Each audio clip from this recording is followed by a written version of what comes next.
And these days, anybody, any peace officer, you would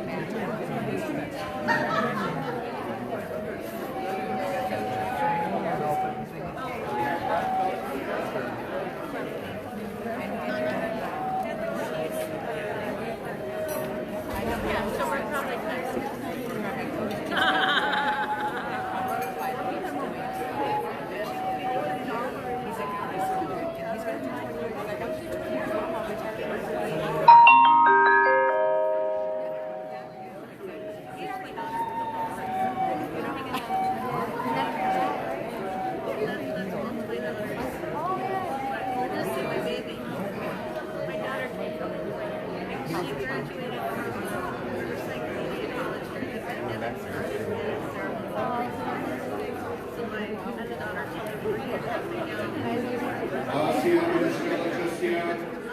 they don't when they're young. And then later in life, it's going to be like, why do you Thank you, each and every one of you, for being here tonight. So we Sanohilip, Quanasanat Chachla Tiasnap, Chuck Lamison. Good evening, everybody. My traditional name is Halhijan. My English name is Aaron Thomas. I am from the Great Lummi Nation up in Washington State. I want to definitely thank each and every one of you for being here tonight. We've got a full agenda of great speakers, as well as, of course, being able to celebrate tonight. How blessed are we that we are here in person, that we're not doing this virtually, that we are able to thrive and survive a pandemic. How about a big round of applause just for that?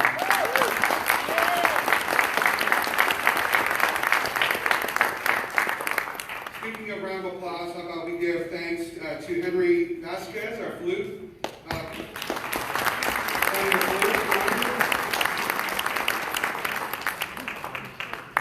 All the music that he provided soothes our ears and makes us feel more relaxed and calm, and we thank him for his gift. As I said earlier, we are having a silent auction, which again, all the proceeds go to benefit the California Indian Nations College. So if you've got a chance to, during the dinner, to go over there and put your name in, some amazing prizes over there, some great gifts, and again, we'll be thanking the sponsors at the end for doing that. And at this time, we'd like to introduce an elder, Kim Marcus, son Raymond, and Dr. Sean Milanovich to perform a traditional blessing. And again, as we customarily do, we always ask Creator to be with us, be with our families, to continue to give travel mercies to those who are making their way here still. Aichka.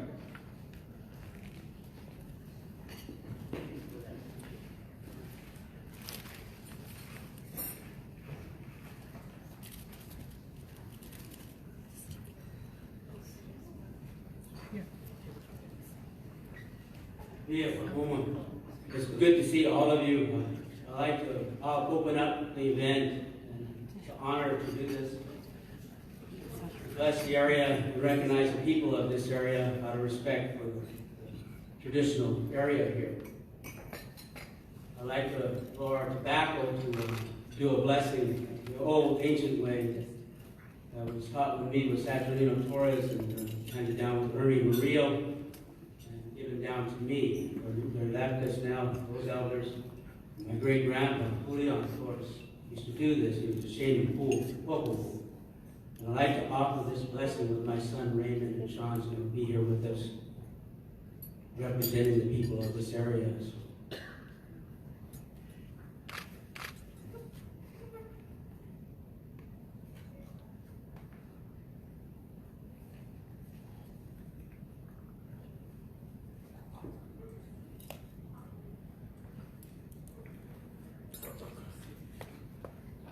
Jamna, now people, army, people, call it, army, Jamna, Jamna, call it.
Our Father, we ask you to bless us here at Nicholas. Good for the rest of you. Actually, to wake and eat. Bless the food. The people who also, other people, our Indian people here, we ask for our blessings for this event, for the school. May it go forward and always continue to prosper in the way that should educate our people. And from our people that are from verbatim and also education, that's good for this event. So welcome to all. Welcome. Awesome.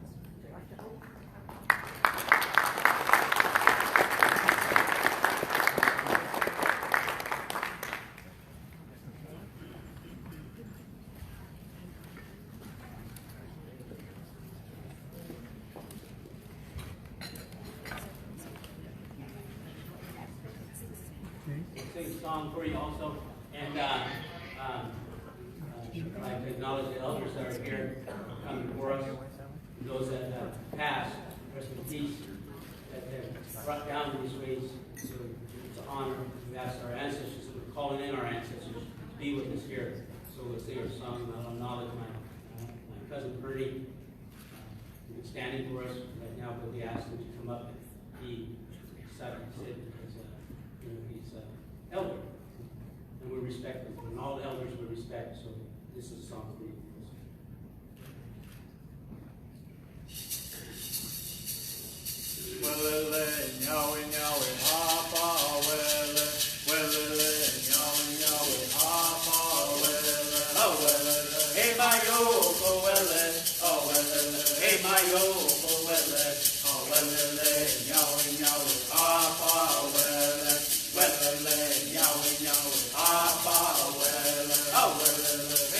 Oh,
Thank you. We honor those singers that taught us these songs that from here.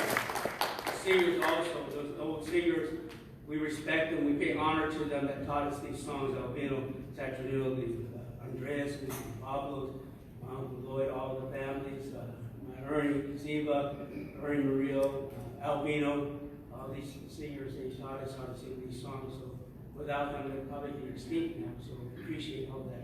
Right on. Thank you.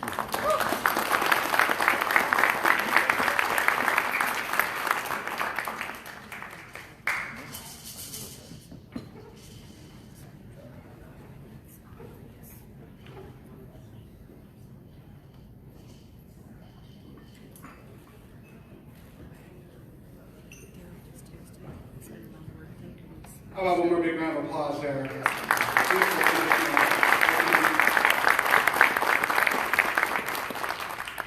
Definitely want to thank the Agua Caliente Band of Mission Indians for welcoming us into their home. I'd like to acknowledge that we are in the traditional territory of the Cahuilla people. The Cahuilla have lived here since time immemorial. They thrive in this landscape and sang to the mountains and ancestors here, as they still do today, as we witnessed here tonight. For this reason, I do not just state a land acknowledgement, but I also issue a call to action. While land acknowledgements are a great first step in recognizing that we are on native land, the next step is action. I ask you to treat this land with reverence, try to limit your impact, and leave it a better place than you found it. We ask that you support tribal organizations working to better our tribal communities. Before starting any event or visiting a landscape, we'd like to take at least a few seconds to show our respect. Let us all please take a few seconds to reflect on this land and ancestors with a moment of silence.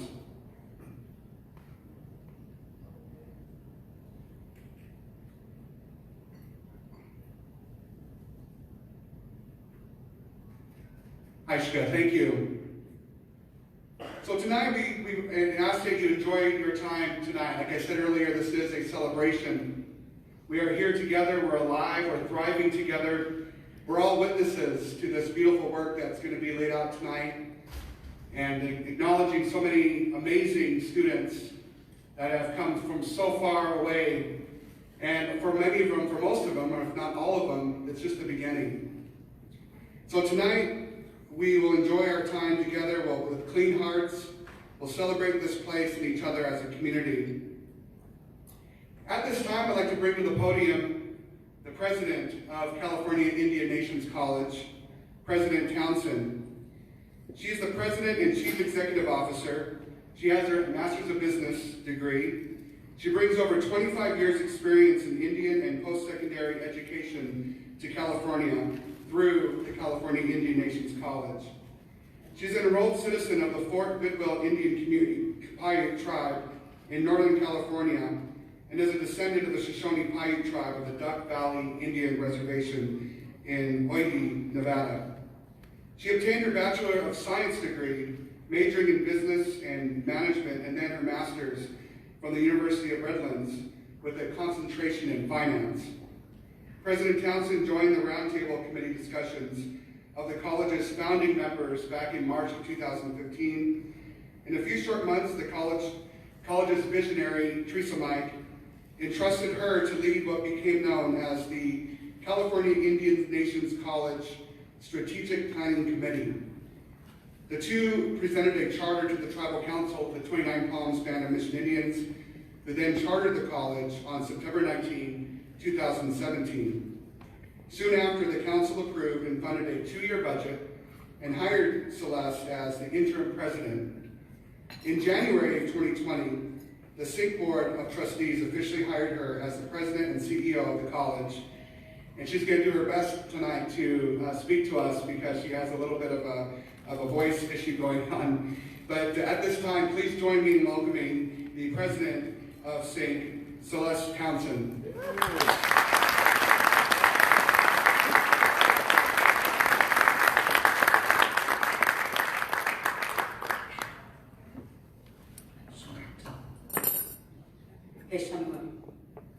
Celeste Townsend and Anea Dudukat, Fort Bidwell Indian Community. Hello, my name is Celeste Townsend. I'm a proud citizen of the Paiute people, Fort Bidwell, California. No Pisha, no Pisha Kim Marcus, Raymond Marcus, no Pisha Sean Milanovich, no Pisha Martin, no Pisha President Garcia, no Pisha Assemblyman Ramos, no Pisha Numa Akumu Vidusi. I want to thank Marcus, Raymond Marcus, Sean Milanovich, the beautiful prayer. Thank our creator. I thank President Garcia, Chairman Martin, and Assemblyman Ramos for joining us today. This is a day to celebrate. And I thank you all for coming to celebrate with us. I'm going to give it a go, Aaron, because this is so important. And I just want to thank you all for taking your time to celebrate our students, our staff, our Board of Trustees, the faculty, and those who are with us in spirit. First, I'd like to take a moment to recognize those behind the scenes who made tonight and make the college happen. Our Board of Trustees, if those of you that are here could please stand, you deserve a round of applause.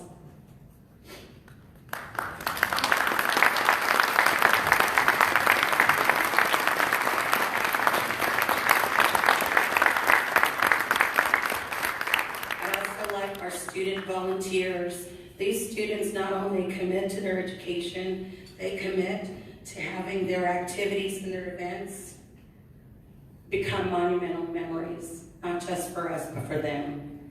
So if our student volunteers could please stand.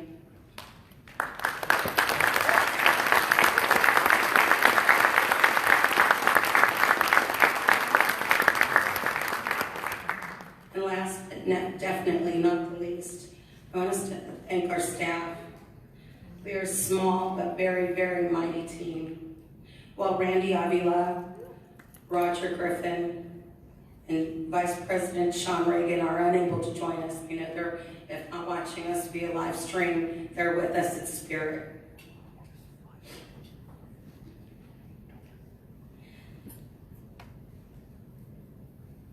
But the ones who are here, I want to ask for a round of applause.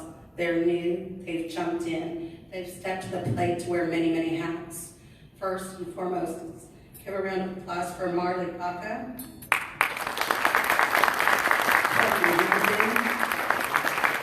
Adolfo Velasquez.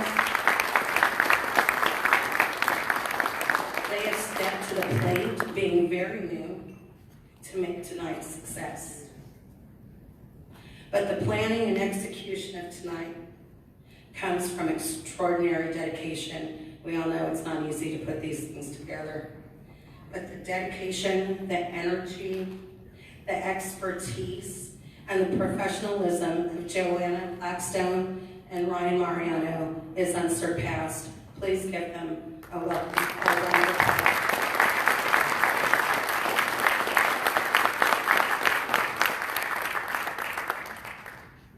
Excuse me. I don't see her. She is definitely not the least. I want to give a special recognition to Faith Moreo. She is our cooking specialist. Joanna, can you please make sure she comes in here? I don't see her.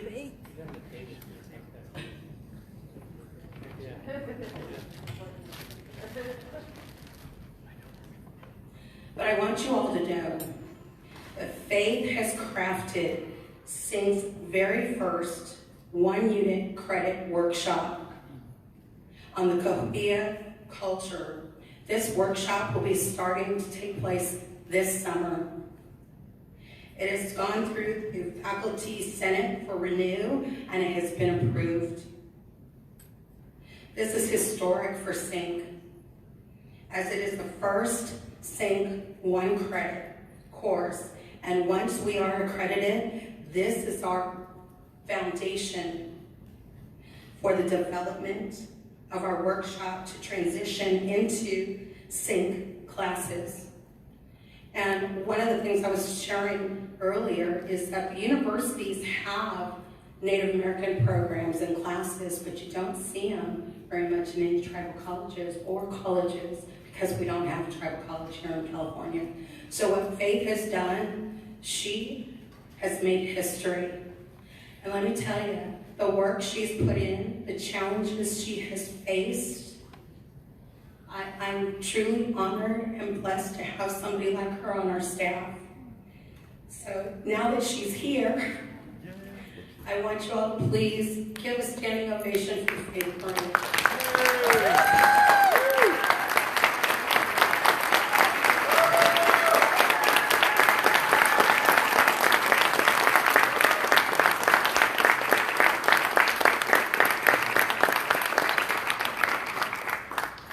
Thank you, Faith, Roger, and the Faculty Senate for establishing the required process to ensure academic rigor, integrity, and excellence for CINC's mission to cultural responsive curricula. While there's more to share, Our time is really limited in this venue, and I want the evening to focus on our students and you who have continued to believe in them, in us, in the evolution of education for American Indians and our tribal communities. Please visit our website. Please feel free to reach out to any of the staff or students. This is a very small but mighty team, and the CINC team will continue to legitimately transform mainstream post-secondary education so that we can effectively educate, strengthen, and empower our Native American and tribal communities.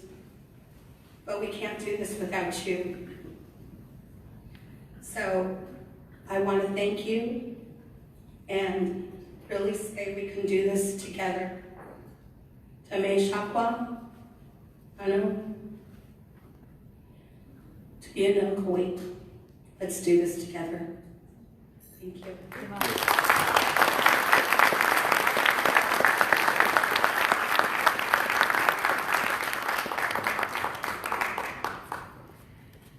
All right, my favorite part of the agenda is happening right now. We get to eat. In our family, we call it soup's on. And,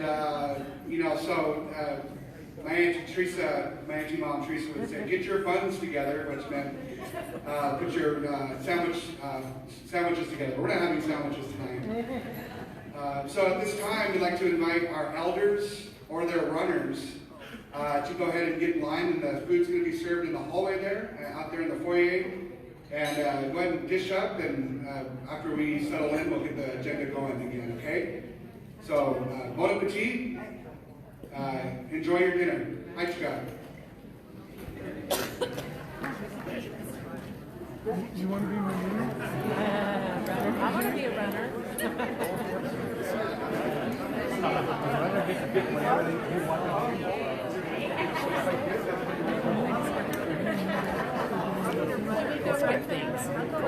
So please, elders first, if we can get it started. Yes, someone needs to break the seal.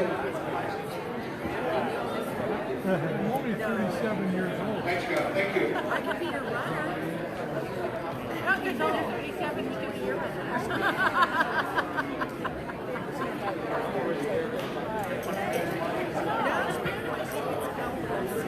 Any old people?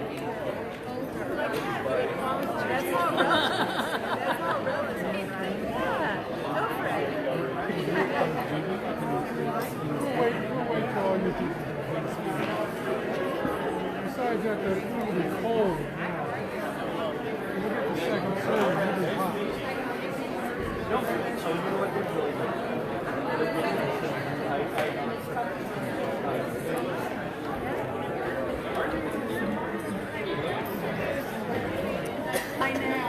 All right, now that the elders have given them a chance, anybody else want to go up and go get your food, please? Thank you.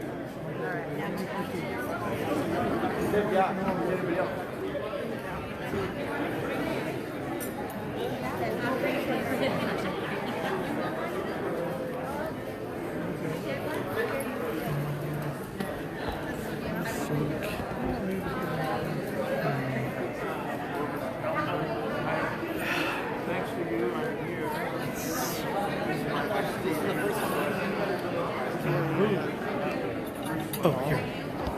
There.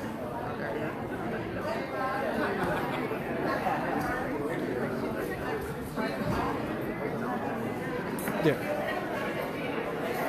Sweet. Thank you.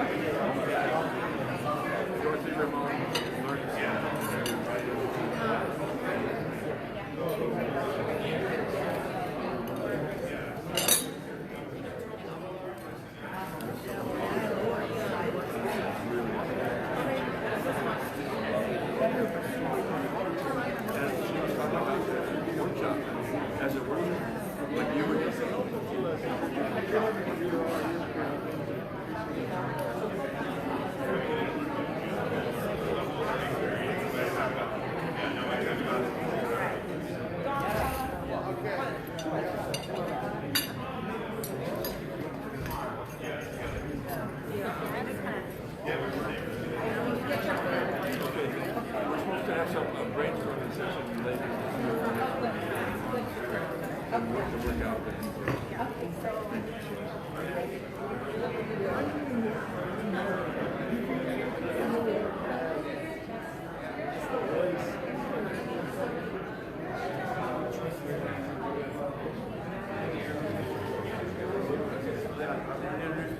That team's good. Oh, yes. We're gonna get together. We talked about fundraising and rules.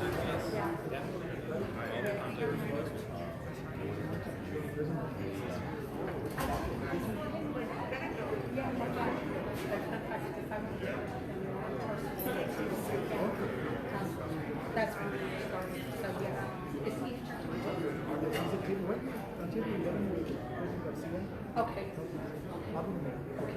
Okay, great. Thank you.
So I got to run back, send the records there. Mary's taking my place right now.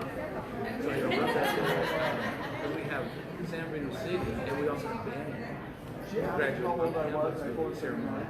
So I got to run back, and then in the future, I don't know what else. Hey Ryan, I know you're busy. Hello. So, and then I want to get together and talk about the pipeline. Likewise, brother. Oh, yeah, we got one of the presidents.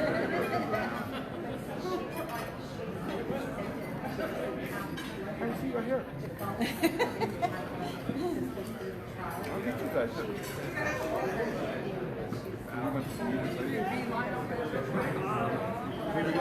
You guys are looking? I heard somebody say 55. They're right over there. Oh, yeah. 2 weeks ago last week. Yeah.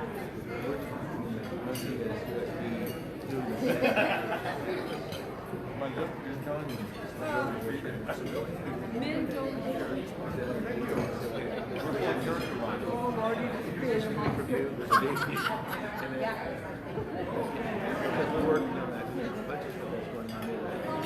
I'm so grateful that Dr. Mava just said, Robert, I don't know what they created American Studies Department there.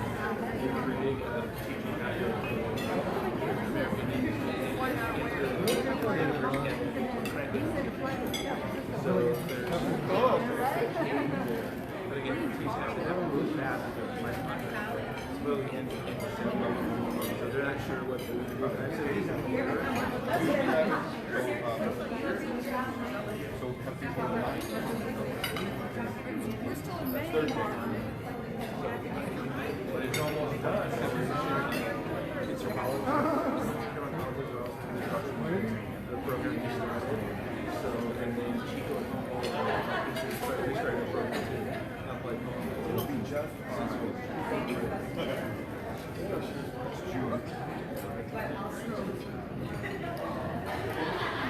week before our convention. No, that's Yeah, we'll talk later on. And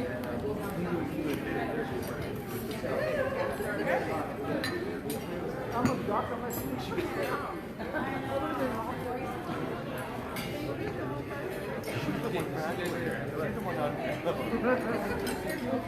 exactly. I wish you could have heard it all. Oh, I know. Yeah.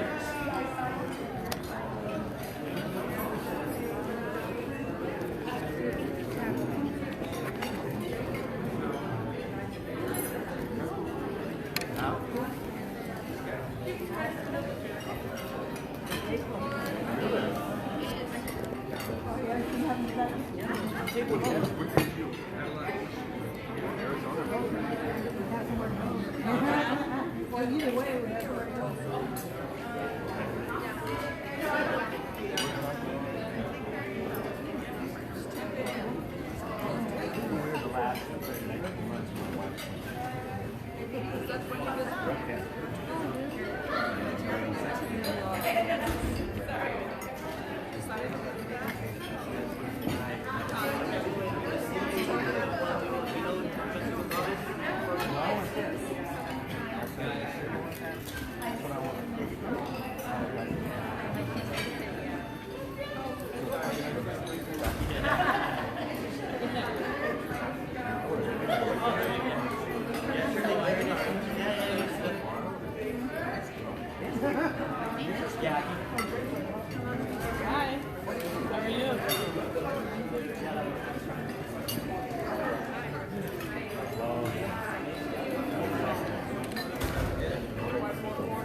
Oh, would you like some coffee? No coffee. No? Okay, thank you. I was telling them about the other. I do. Oh, Rerun. I got on YouTube. Came up on a search.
Indian students here in the state that work with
Lovely job.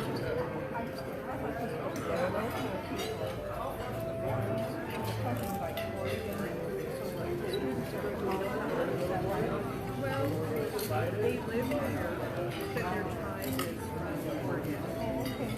Like I saw one of the student shorts, and the students I know is from but he lives here.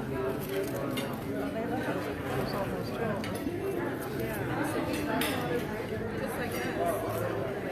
Really lived in it. So it's just what they're trying to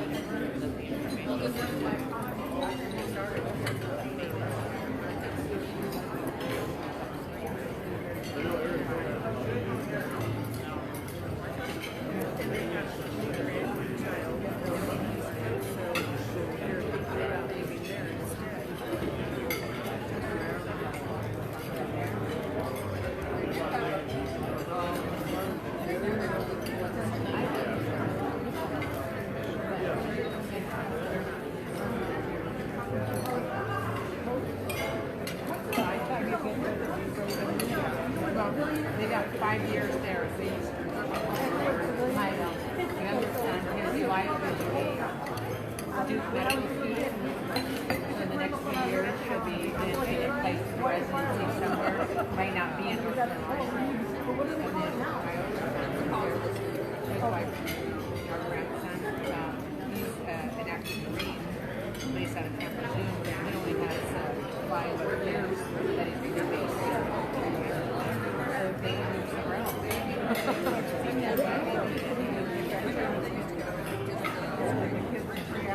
Right. That's why, you know, I'm telling my husband, we just need to buy an investment property and then have a place to stay while we're visiting. And then once they're gone, we sell it or rent it. Right now, property is so That's what their name is. Like, really nice, 3 or 4 bedrooms, 2 or 3 bathrooms, all neat.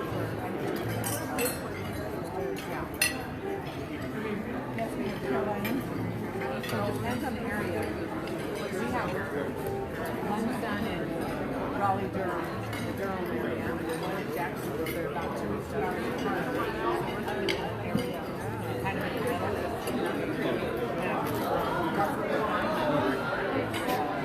All kinds of property, kinds of $300,000.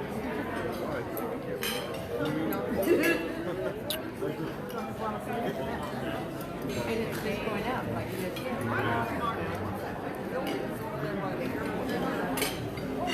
I'll be sure to not go by and bump that. If you see it leaning for me, just Well, if I'm up there, it'll be face the other way.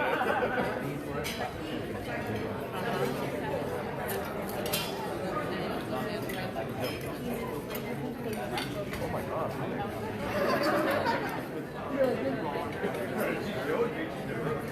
Like there's the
We want to remind everybody too that there's dessert. I know some of you probably started at the dessert table. I probably should have.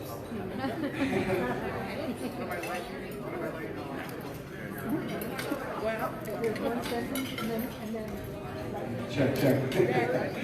One of my late uncles used to always say that life's too short to start with dessert. We also remind you that there's a silent auction going on right now on both sides of the room. We forgot to mention there's a bunch of awesome, great stuff on that side of the room as well. On the, I don't know, north end or that end anyway. We'll be doing the announcement of that at the very end. And you don't have to be here to win, so if you need to leave, just make sure you put your name and phone number in for the silent auction. Thanks, guys.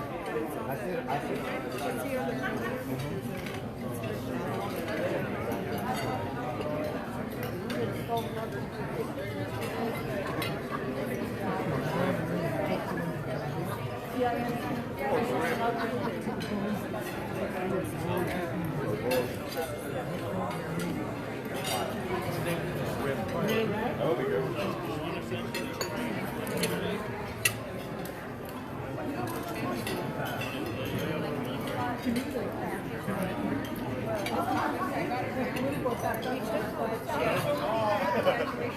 Oh my God.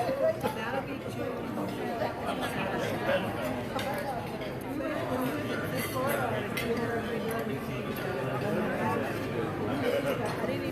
they didn't invite me to invite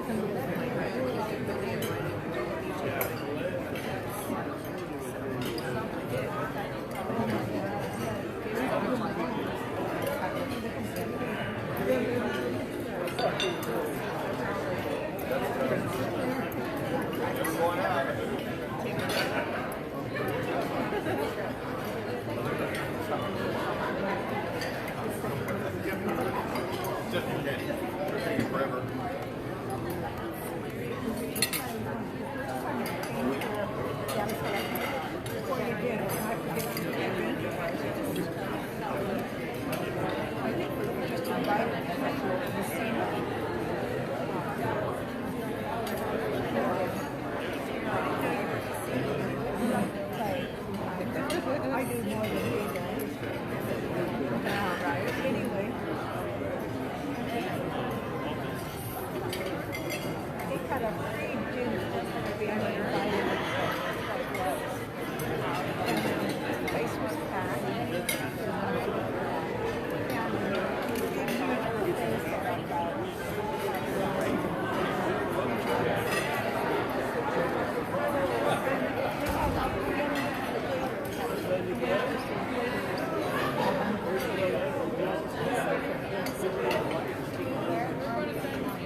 I know I watched all the way.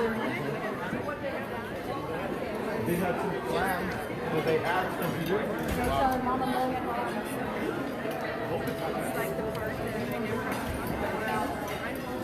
Oh, it looks like, it looks like this one here. I want to know, yeah, it looks like Nancy and Curtis. They have little cakes, little pancakes, and then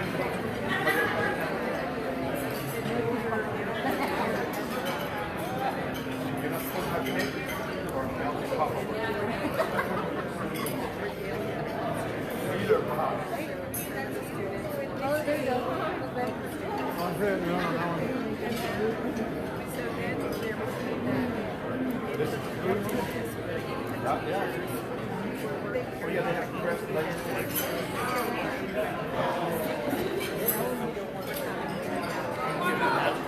There, that was That was me that I got. I looked at her.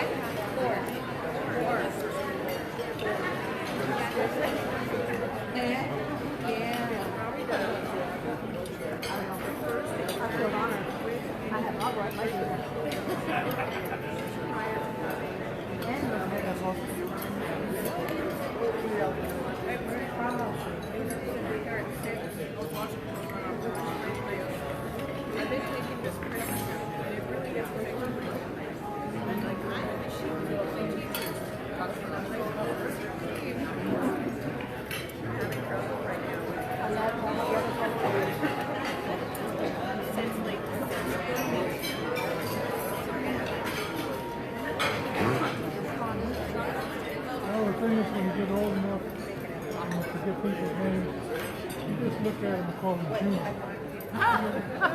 It means I can't remember their name. I'm starting to say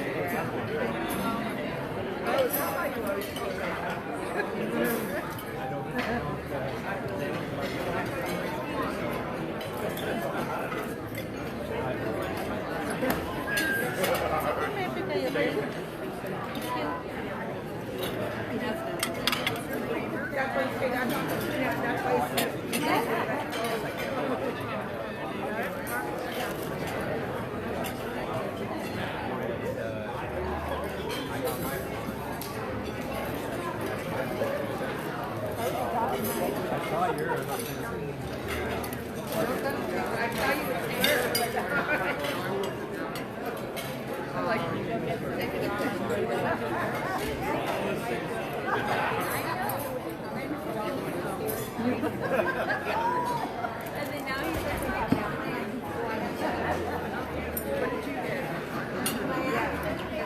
want to see more videos of you guys in the hospital.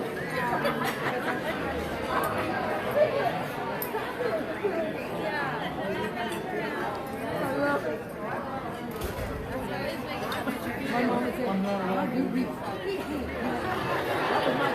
That was my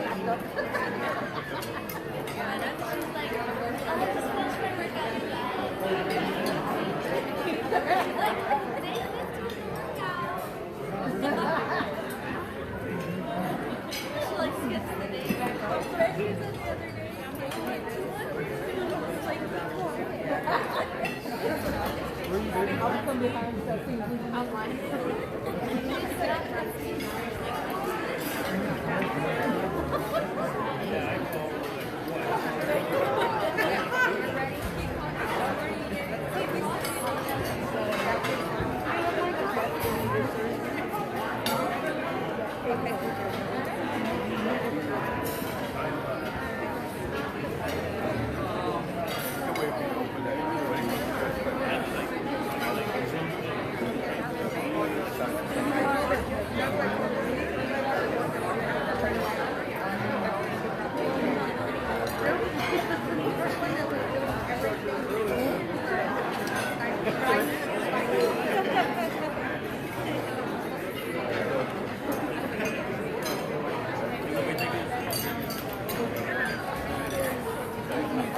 All right, how about that food? How about a big round of applause for the chefs,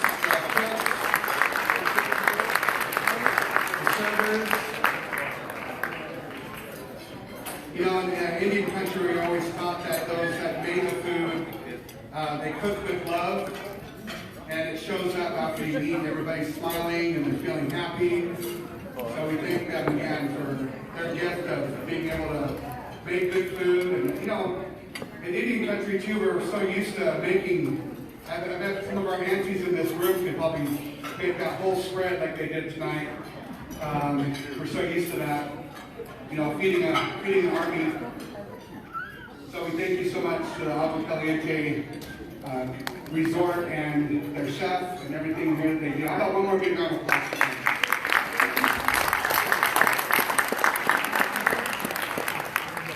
I also want to, before we get started, I want to give some thank yous to some dignitaries that are in the room. We'd like to thank Council Member from Morongo, Marianne Andreas.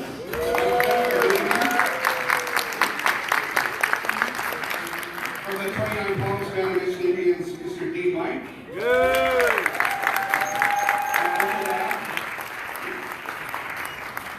My sisters Michelle Mike and Deneen Mike, thank you for being here. And my niece Leanna Mike, also council member of 29 Palms. Thank you. All the way from Sherman. How about a big round of applause for Miss Sherman over there?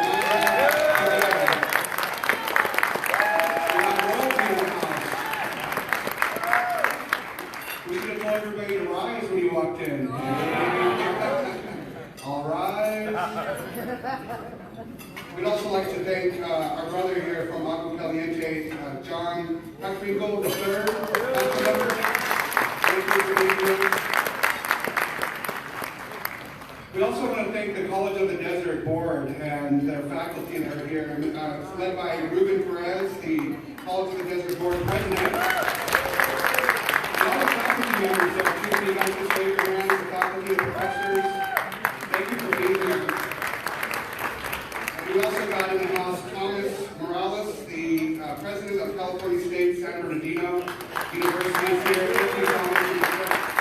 Our colleague here with you too. Thank you for being here. No, it does take a village to raise a child, as they say. And as we've been saying, this event is just a great celebration of being able to come together as a people, various races and genders. We're all just here to really just have a great time tonight and celebrate our students. definitely celebrate our students. In Lummi language, we say Sjalacha, which means relatives or family. And so tonight is Sjalacha night, it's family night. And so I'm going to give, I see the little kiddos here. How about some of the little kids? Can you please stand up, little guys and gals? How about a big round of applause? We see you. We see you. Thank you for being here. All right, thank you.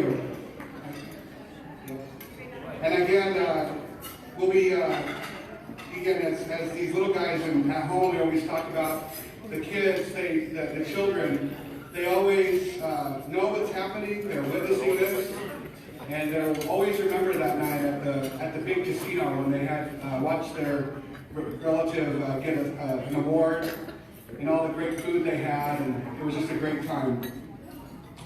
Back when we couldn't do much at one time, right? All right, we're going to go ahead and get started with our next speaker. We already know that Assemblymember Ramos is here. Thank you. We're going to blow up this in the air.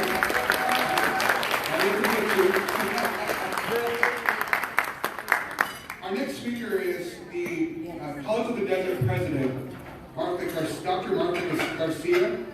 As Superintendent and President of the College of the Desert, Dr. Martha Garcia. I was going to remember to say that. She's a doctor. I've got her doctorate degree. She's driven to serve the students of the Coachella Valley, whose experiences often reflect her own.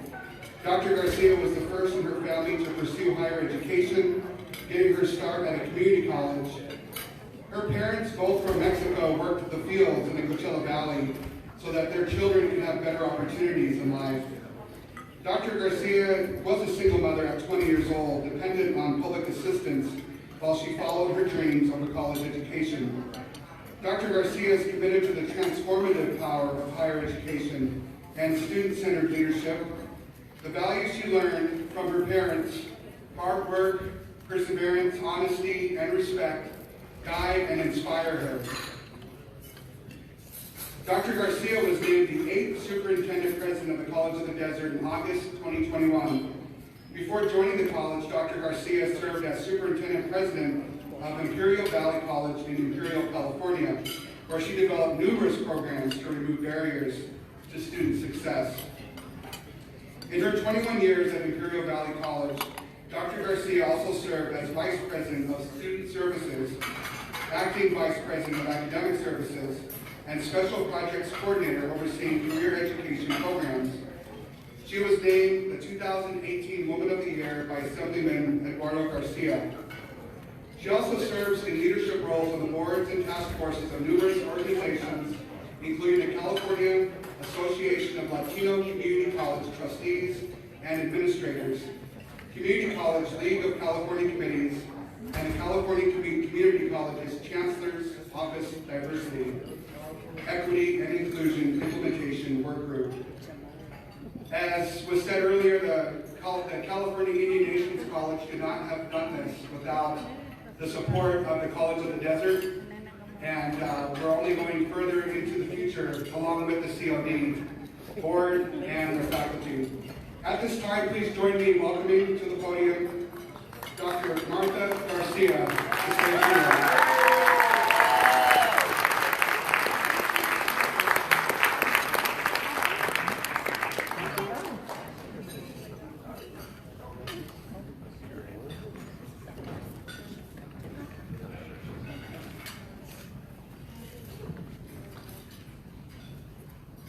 First of all, I want to ensure that I express tremendous gratitude. Gratitude for the opportunity to be here.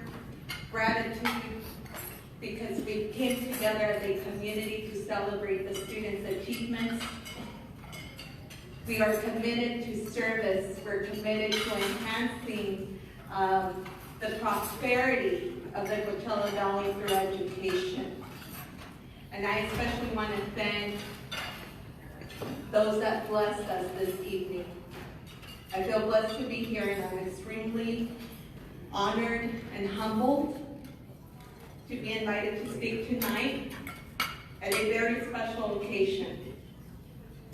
College of the Desert is proud of our partnership with the California Indian Nations College. Working together, we will help CINC become the first standalone fully accredited tribal college in Southern California.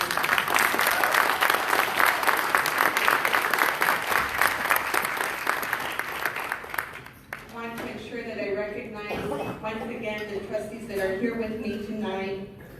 Board Chair Ruben Perez, Trustee D. Gonzalez, and the amazing faculty that have joined us tonight. At College of the Desert, we strive to remove barriers to accessing quality higher education and expand learning and career opportunities and improve lives through education. CINC possesses a similar vision to break cycles of poverty, to provide access, and establish lifelong learning for a very special population of our community. The success of CINC and its students benefits our community, the Native American tribal communities, the entire Coachella Valley, and the state of California. Beyond its important work, fostering cultural connections, CINC is educating the next generation of leaders who will contribute to the Native communities and beyond. They are essential to a healthy, vibrant, and prosperous Coachella Valley. Our partnership ensures that all classes are offered by the California Indian Nations College are accredited under College of the Desert's regional accreditation through the Accreditation Commission of Colleges and Junior Colleges. We're proud to extend opportunities for those who continue to pursue their dreams, especially higher education, at other institutions, such as CSU San Bernardino. My dear friend and colleague, Dr. Tomas Morales, we're committed to working together and supporting this community in every way that we can. And we look forward to CINC achieving full accreditation in the future, because it will happen sooner than we realize.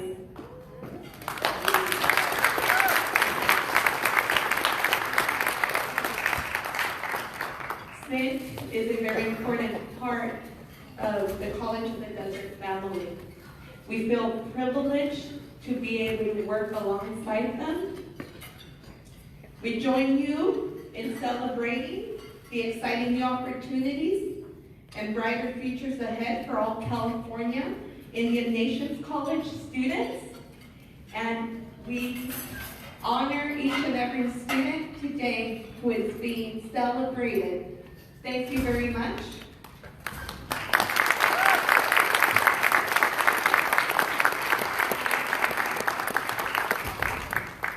You know, I had the fortunate in being able to meet Dee and Dr. Garcia at a recent event here, and so I'm happy that we've created this friendship, and thank you so much again. How about one more big round of applause there for the College of the Desert?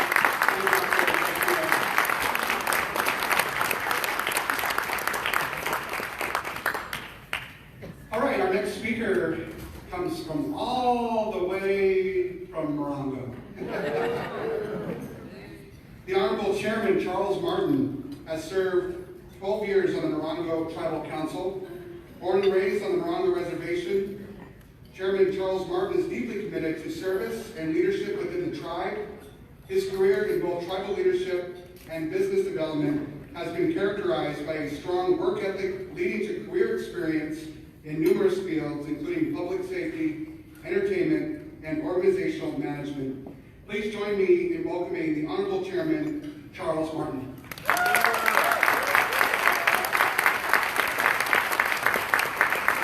Good evening, folks. I'm here tonight to honor tribal members, people in our community. I want to California Nations College and President Townsend for inviting me to make a few brief remarks. I'm excited to be celebrating CINC's students and families. And while we we're here at the class of 22, and while we're at it, let's hear it for the class of 2022.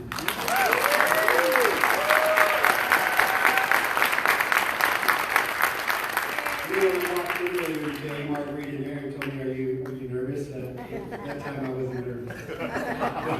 I can honestly say, it's kind of hit me to be before the tribal members. I'm extremely honored to be here to spend this evening with you two.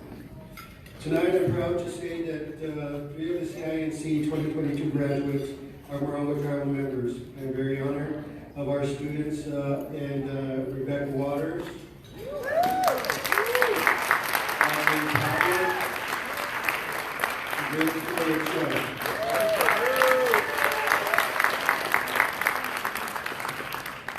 but I'm also very proud of each and every one of CINC students for all the hard work and the tenacity and the ability to build a better future. CINC, on behalf of the Morongo Tribal Council, I want to take a moment to acknowledge and congratulate the California Indian Nations College for nurturing new opportunities for Native students. I can't say about your efforts to educate and prepare the next generation of tribal citizens. I believe education is a great equalizer. Your work is helping break generational barriers and is bringing education and equity to Native students. We believe in your message, your mission, and we applaud your commitment and success. To the students and the families, tonight we are here to recognize CINC's students and their families. The families come in all shapes and sizes. They may involve people who are your relatives or people in your community with whom you share special kinship.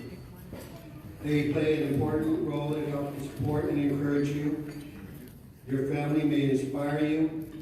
They may push you to challenge yourself. They may keep you focused on your goals. They help you to become a person you are today. Every one of you has something special to offer the world. Lift your families. Like your families, I believe your potential is without limits. Education will provide you the opportunity to share your gifts with your tribe, your community, and the world. Thanks again for having me, and congratulations to the students and the families here today, and to the CINC graduates. I would also, like to take this time. Recently, there was an event at the California Tribal Chairman's Association, and we had a class of 18 students from Morongo that were, that are graduating from high school this year. And that's a big class for us. It is huge.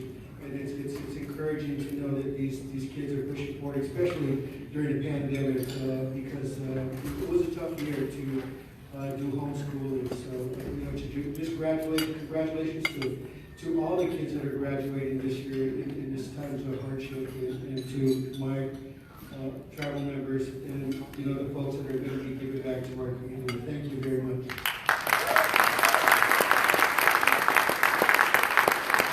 Thank you so much, Chairman Feldman. At this time, I'd like to keep the agenda moving here. We'd like to acknowledge the California Indian Nations College alumni and request that all guests provide a standing ovation. Where is our alumnus at? Any CINC alumnus here?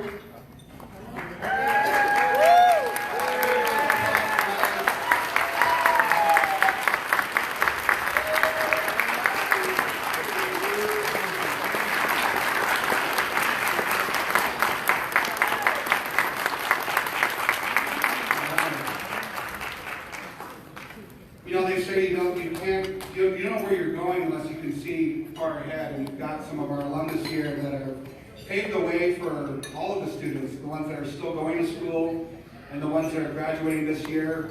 And you need that example. So thank you so much for being here and standing for us tonight. Now we're going to get to the student awards. We're here for the students, and we want to celebrate you at this moment. It is our honor to provide the following students the Leadership Award. And again, as Native people, we're always looking to our leaders to help guide us, to show us the way, to be persistent and resilient. So this award recognizes those who have displayed the brightest ideas, motivated and encouraged others around them, and have demonstrated effective and innovative solutions to the challenges that they face. So when I call your name, we're going to go ahead and have you guys come up, and then at the very end we will celebrate you, okay? You don't have to keep your cheers, though. You can keep them if you want. You guys go ahead and celebrate if you want when you hear their name. At this time, I'd like to recognize Lorna Johnson Stanley, Alabama Korea Indian. Montanez, Shoshone Paiute Tribes of the Duck Valley Indian Reservation. How about our class matriarch, Marguerite Pablo?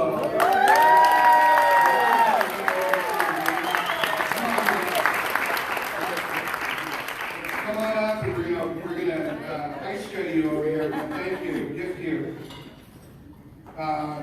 Felicita Payton, Forrest Martinez, President Korea Indian. Come on up.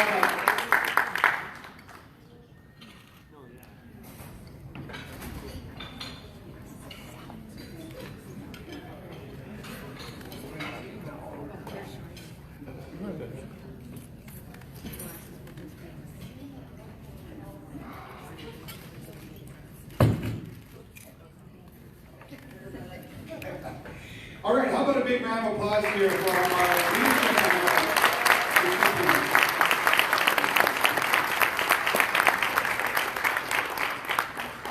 Now we're going to invite our new students.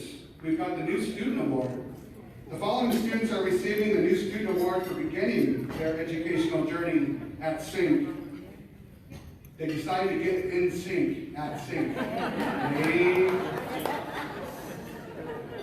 I'm here all weekend. I'm sure tickers are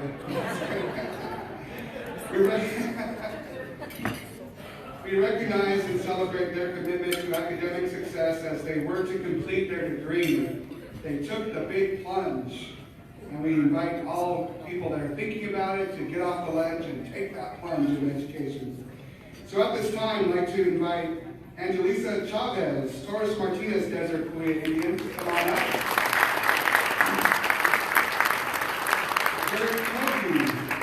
Torres Martinez Desert Korean Indian. Holly Gonzalez, Northern Arapaho. Come on up. Patsy Gutierrez. Are you here, Patsy? How about a round of applause for Patsy? Valerie Martinez Gomez, Yaqui Nation of Southern California. Aliyah Medina, California Valley Miwok Tribe.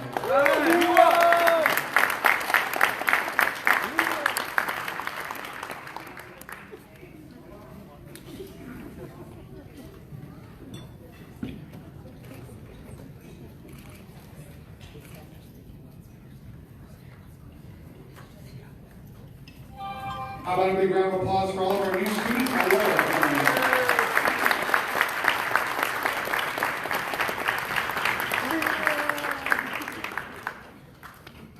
At this time, I'd like to invite Faith to come up to the stage here and announce our next award.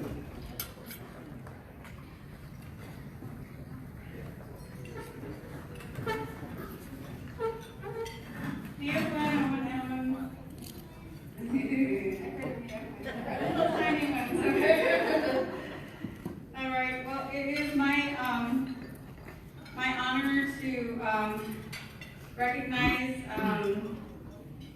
some of our students who have taken on the task of carrying on something very, very, very passionate in my family, my personal family, and that is learning our Kuya language and keeping on and carrying on our language. So I had the opportunity to work with some amazing students. I mean, they're like way past me already. And it's really encouraging because last year I lost my mother who taught with me and taught in our classroom. And it's been a really hard journey, and I'm trying not to cry. So forgive me if I do. Anyway, this award is in her memory. And these women not only helped me through a difficult time, but they encouraged me just by hearing them speak in our native tongue. And, many of our languages, we're losing them. We're losing elders in our communities. And it's so important and so vital for us to carry on this tradition. This is how we speak to our Creator. This is how we speak to those spirits and to those beings. And I also like to thank the Alo Caliente because they have such a powerful program here as well, continuing on the language and teaching. And I just want to thank each and every one of them. And to me, this award means a lot. It's kind of the initiation of the award, because we're going to continue on and we're going to build stronger language programs for our people, not just Kuya, but Serrano and Luceño and any other language that we can to help and continue and preserve our native languages. So that's what CINC is committed to. And so this is a very special time for me to call up these individuals. And I just wanted to explain about the award. Again, it's in memory of my mother, Cristina Dominguez Murillo, who passed on August last year. And the story is I'm wearing this little brooch my sister gave me, and it's a hummingbird. And when she had passed, I went out to pray, and I seen all these hummingbirds. And I knew it was my mother. And the word for hummingbird in our language is tuchin. And so this is the Tuchin Award for those Kuya learning students who never gave up and are continuing. They're going to be powerful people in our community. They are powerful people in our communities already. And they're making a difference in this, showing that they're going to be those next teachers, like my mother, who are going to continue on and keeping our language alive for the Kuya people. So thank you for letting me honor you with this award. And I would like to call up Lala Andreas of the Alo Caliente Band.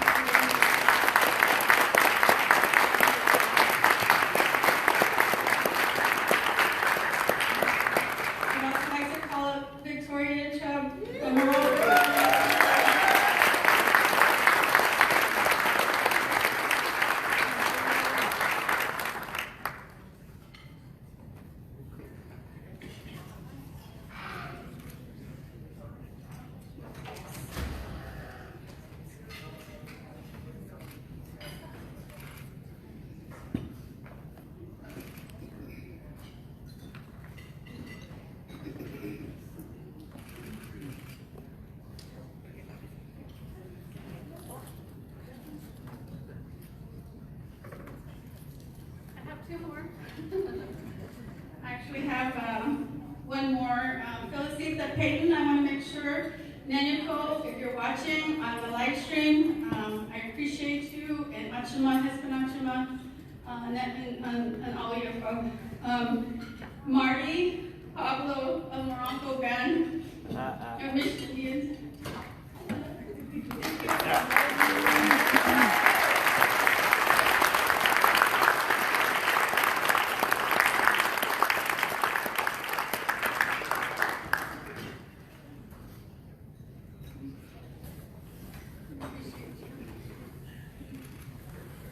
Thank you. Appreciate that. Achima means thank you in Kuya. The next awards I'd like to give, and there's so many, but I do appreciate, putting events on like this. For us, takes a lot of work, and I appreciate all the staff. But we do call in our students, and actually sometimes our students call us. to say, how can we help? What can we do? Can we volunteer? So this is the volunteer award that we also want to give out, and that is, and I've had the pleasure to work with many of them on all of our events in the past couple of years. So Lala Andreas again.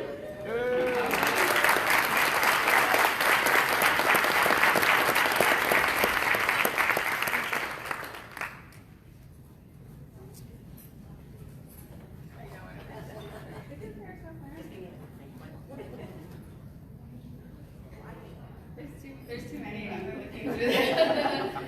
In the meantime, I want to just announce the Armenta sisters, Claudia and Gabby. If you're watching, you have volunteer awards.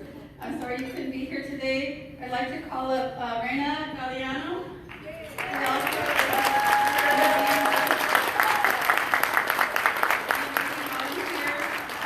Very helpful. And oh, there she is. Thank you so much, Reina, for all your help. We really appreciate it. And she is from Little Traverse Band, Waiter, and Torres Martinez. So proud. Thank you.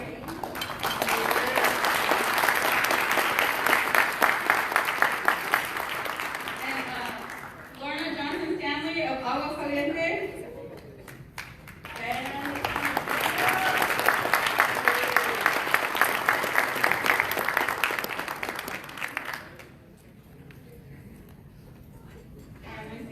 There's a couple more. Aaron Sabo. Los Coyotes Spanish.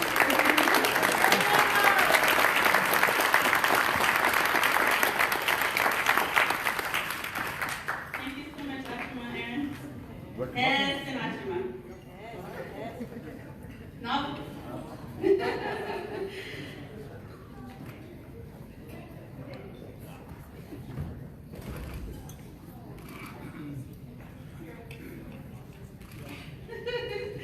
Evelyn Shambo, of the White Earth Nation. Woo!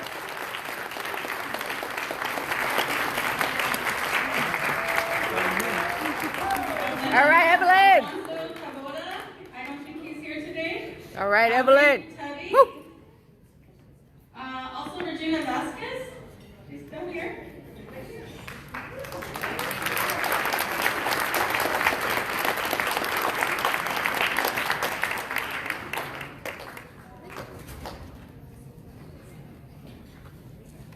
And last but not least, Treasure Wellness of Kevin.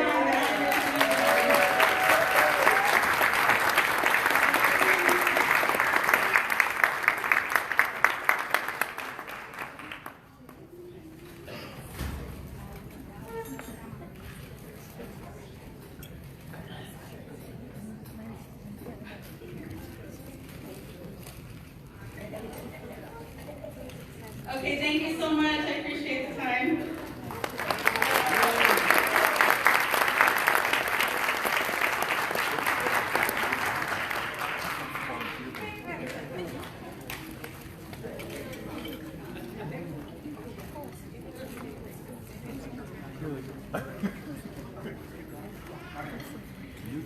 All right, next award is awards are for Natural Resources and Science Award. Our next two students were nominated by Professor Joseph Parker for extraordinary knowledge, respect, and devotion to the protection and conservation of our natural resources. Professor Parker stated that these two compete with one another to be the first to submit homework each week. They also teach others about the endemic plants and wildlife of the desert and share the various uses of each plant, sharing ancestral knowledge. Our Natural Resources and Science Awards goes to Aaron Sobel, Los Coyotes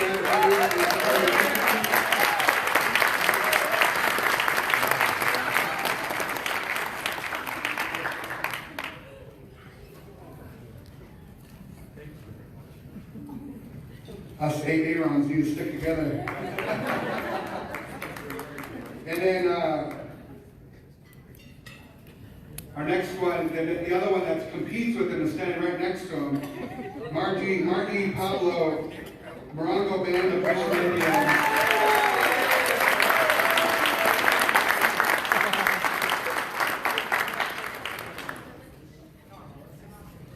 could see that competition. Who would win most of the time? You or Her. her? A couple of seconds. Okay. All right, congratulations. All right, our next award goes for the honor roll.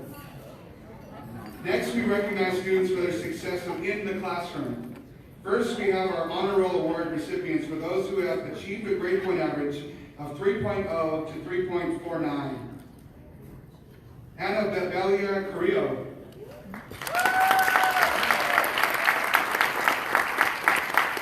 Rina Galiano.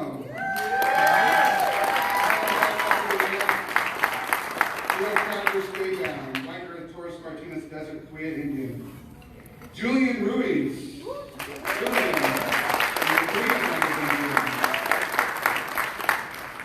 Sally Thurman.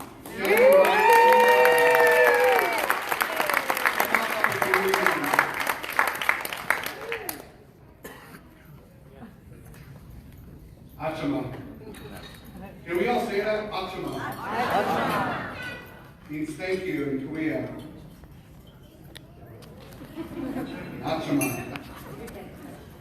Aubrey Tubby, Mississippi band of Choctaw Indian.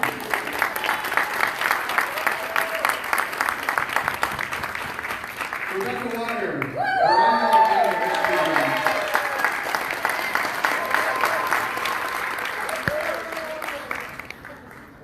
Treasure.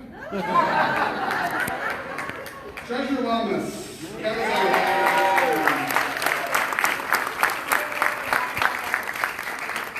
As we're waiting for Treasure to come up, I'm just thankful. A few years ago when I first came back down to the desert, I was able to be a professor to a lot of these wonderful students here in business. So it's great to see them again. Come on up. All right, how about one more big round of applause there for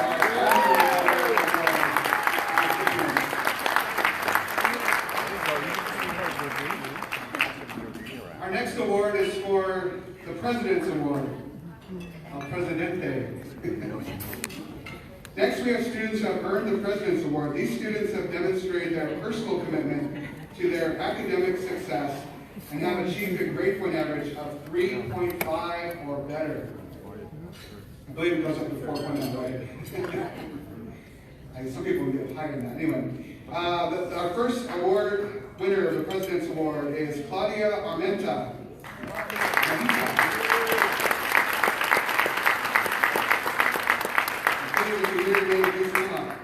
Gabriela Armenta.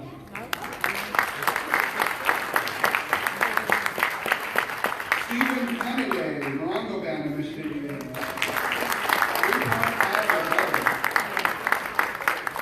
Victoria Chubb.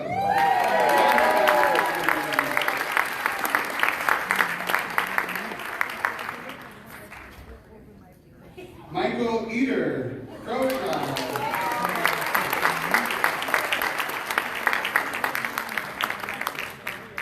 And his, I believe it's his mother, Rayola.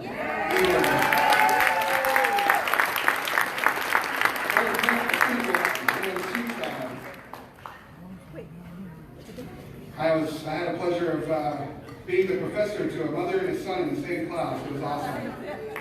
And it tells you right then and there, you can see the ages of some of our graduates.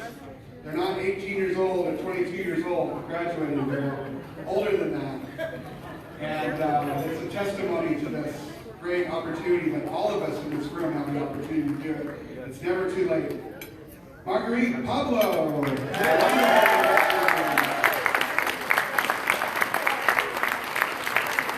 3.5 or better. Angelique Santias, Torres Martinez.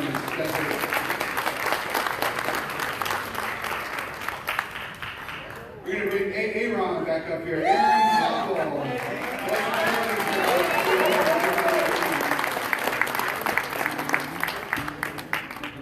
Alfonso Taboda. I believe is not here. Big round of applause for Alfonso. And all the way from the Navajo Nation, Regina Vasquez.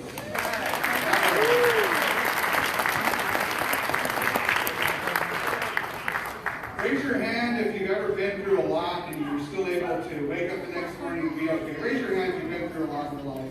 Yeah? Been through a lot? I think we all should be raising our hand because we just got through, we're not fully out of the pandemic, but we're getting close. Our final student award for this evening is for our Resiliency Award. Resiliency is defined as the capacity to recover quickly from difficulties and challenges. This definition describes the following students perfectly. They have shown great commitment to overcoming hardships and continue to strive to obtain a higher education no matter the odds. Ashley Alejandra, Santa Rosa Band of Community.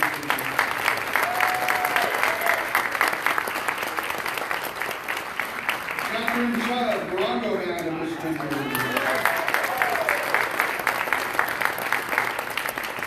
Gabby Espinoza, Texas Band of Yaqui.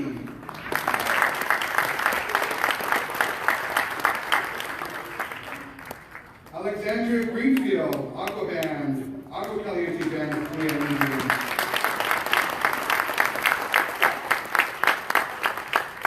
Afton Johnson, Morongo Band of Michigan.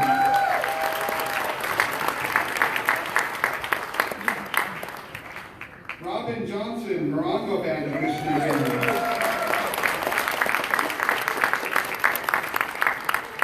Lorna Johnson Stanley, Aqua Band of Korea Indians.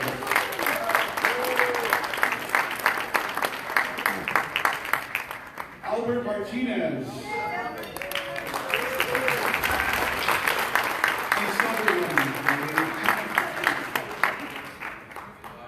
Cialitza, Michelle Mike, 29 Palms,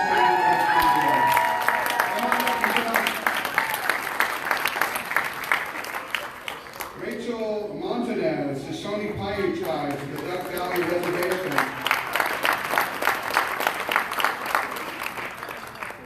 Sarah Moreo, Torres Martinez, Desert Queen of Indians.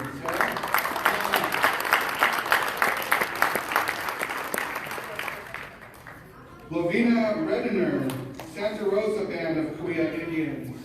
Big round of applause.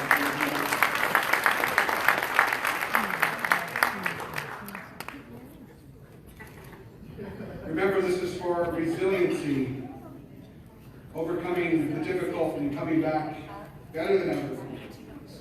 Junior Rodriguez, Torres Martinez, Desert Korea Indians. Big round of applause for Junior.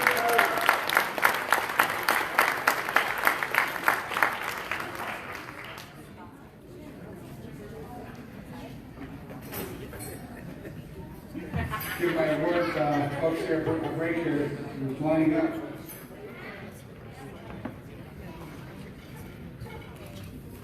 All right, we're going to bring back Aaron again, Aaron Sogol.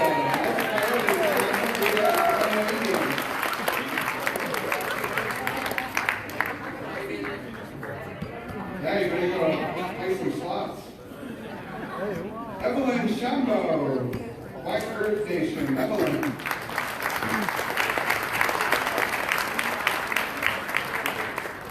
And Marie Tortes.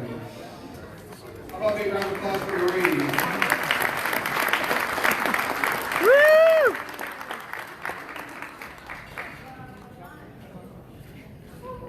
Hey, Aaron, you're next. Again, as we get going forward again, now how about a big round of applause one more time for all of our students.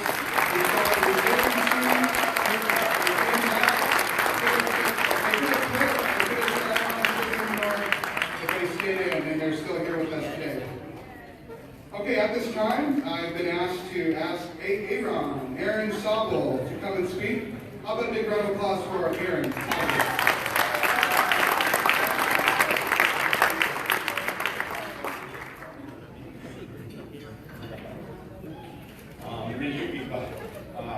I want to say we're a little nervous right now, and the reason is because I did not expect to get these awards. I just thought I was going to come over here and say a simple speech and it would be okay.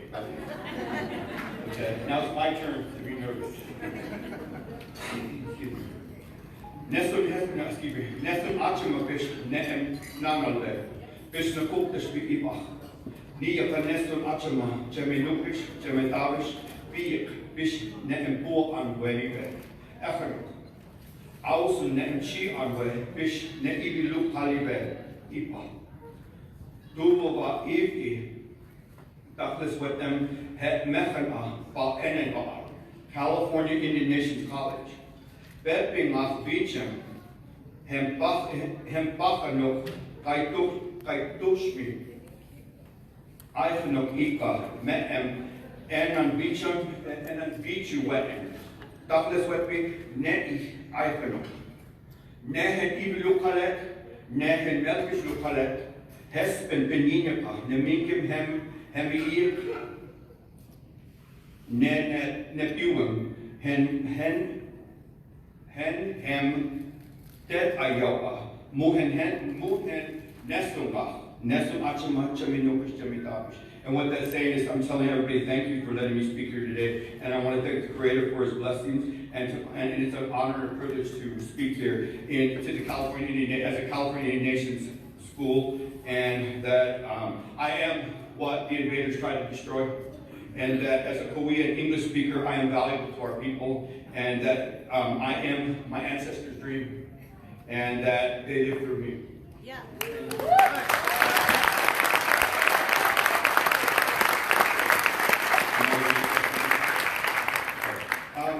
I wrote this a while back. When it says, when I applied to CINC, I was asked to write a little about myself.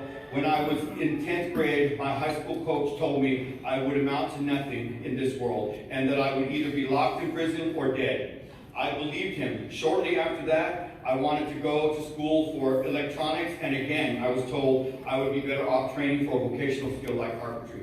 A few years ago, I watched my cousin enroll in college and saw how much she had changed over a short period of time. The courage, the confidence she acquired, how she was determined to maintain her grades, but most of all, the day she graduated, the smile on her face was amazing. That moment for me was priceless. I knew right then I wanted what she had, and I knew what I had to do to get it. To me, CINC is a God-sent blessing. It's a God-sent blessing. Education can change people. Education is a way for us to change the world one student at a time. I see education as a way to help me grow and achieve my dreams of obtaining something that I was told was beyond my reach. With the help of California Indian Nations College, a tribal college, today I have hope of a better life through better opportunities in a safe place that encourages me and believes in me. They have shown me that I too can make a difference if I apply myself. Thanks to CINC, I no longer believe my only choice is training for the vocational school like carpentry. I can earn my degree, and that is something that no one can ever take away from me. I can transfer to a 4-year university and continue pursuing higher education. The sky is the limit for me, and I believe in me because CINC believed in me first. Woo!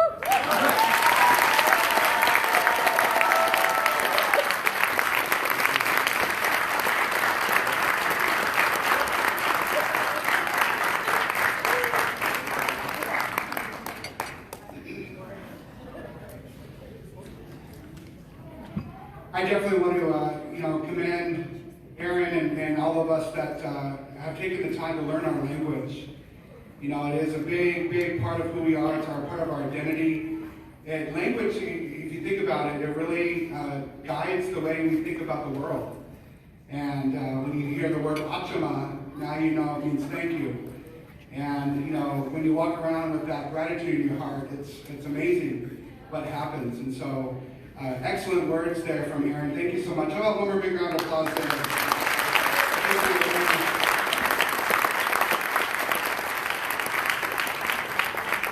Our next award is for the Graduate Award presentation. This is where we are going to give the stoles and cords. And again, this is what they can wear on their graduation day when they're recognized in front of all of us. We want to now recognize our graduates and give them their honor stoles and cords. These can be worn as part of their regalia, their commencement regalia. For a 4.0 grade point average, receiving the highest honors, which is 4.0. That means this person was perfect. All A's. Not one A minus. It wasn't good enough for her, I know. She was fighting for every point in my class. How about a big round of applause? Let's go ahead and give her, recognize Victoria Chubb.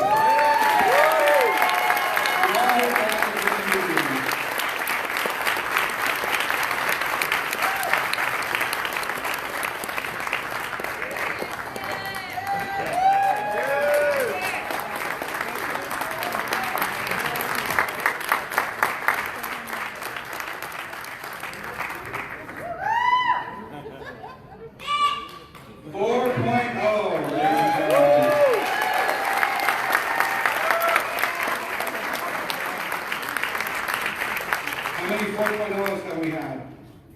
Might be our first? No, it's definitely not going to be our last. All right, receiving another high award for a 3.889. That means I feel bad for the professor that gave her an A minus. I don't think it was me. I'm pretty sure she got an A in my class. How about for Marguerite Pablo?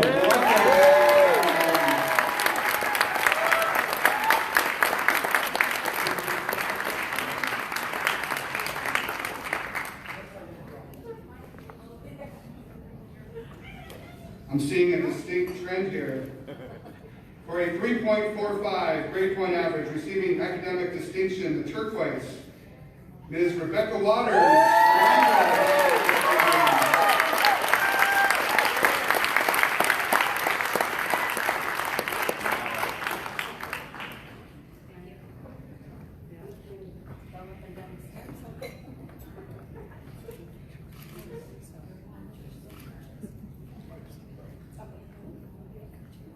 For another 3.45 grade point average, receiving academic distinction in turquoise, Sally Thurman. My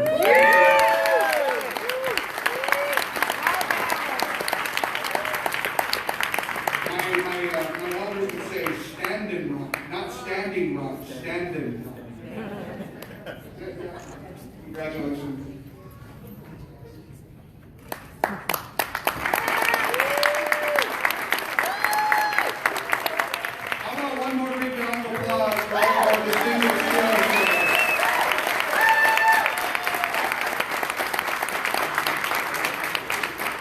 We're going to go ahead and ask for a testimonial now from the two of our graduates. We'll start with Ms. Sally Thurman and then with Marguerite Pablo and after her. So Sally. Oh, can we grab her notes? There we go. We got her on. Glasses. Thank you. She doesn't know yet.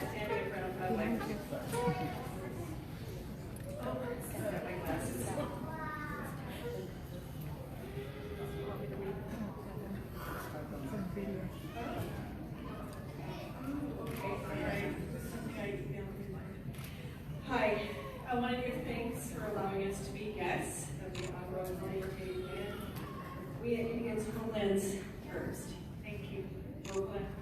My name is Sally Thurman, and I'm enrolled at the Standing Rock Sioux Tribe in North and South Dakota. My people are, I can't do this without crying. I was more emotional, I was told. I want to, right. That's great. My people are called the Ochete Shawameen. We're part of the Sioux Nation. I want to thank California Indian Nation College and the Agua Caliente Band, Akuya, for this opportunity to complete my AA degree. Thank you COD and California State University of Riverside also, because when we started out, I was in the second wave of students and we were using their facilities, so thank you for that. I don't believe I would have done this had it not been for the families here, in particular, the Mike family, who helped the inception and breathe into life the idea of this college. To thank all of the people, the teachers, the students, the faculty. You were all so good to us in giving us personal care like I've never, ever had at a college. It was truly amazing. It's been fun. I'm reading something I had retyped. Anyways, my mother is a little Indian girl given away for adoption. So she didn't know her history. She knew she was half Indian. But in 2017, we did our DNA and we found her family, which exploded my world. And she died 4 months after that. So I just want to share a little bit about her experience as a young mother in Garden Grove, California. She had gotten a job as an Indian liaison officer. And it was one of her first experiences to learn about tribal people.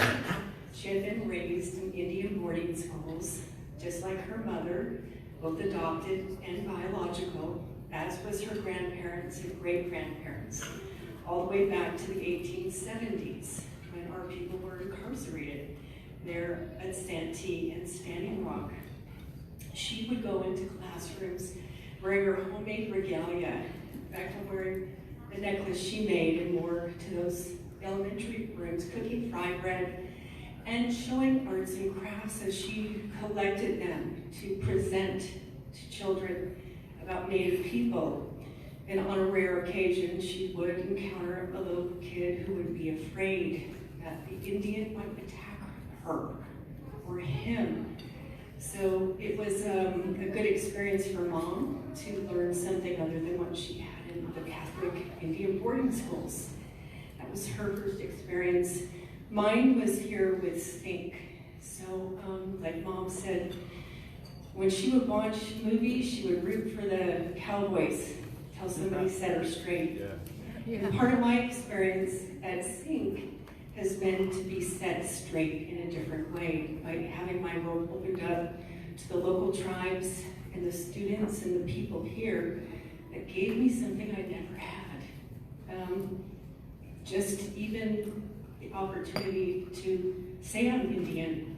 I mean, in high school, I had a boyfriend who saw me 35, 40 years on Facebook posting my third great grandmother who had been on the Great Plains with Sitting Bull. And he said, I never knew you were Indian, because we never talked about it. So the suppression and the cultural suppression, as well as the intergenerational trauma, started becoming very evident to me and explained a lot of things that I didn't understand about my mom until the last 4 years. Anyways, thank you again, CINC. You got me through this. I'm an old gal, but I did it.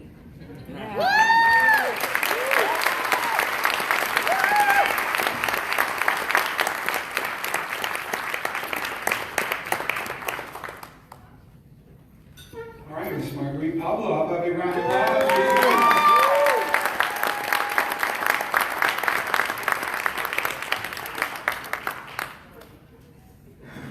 I was hoping I'd be able to see over this.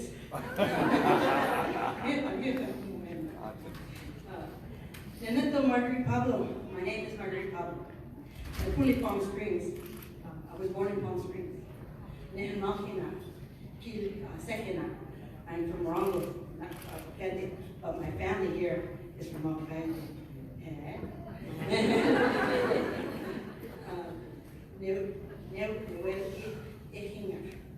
I grew up in the desert.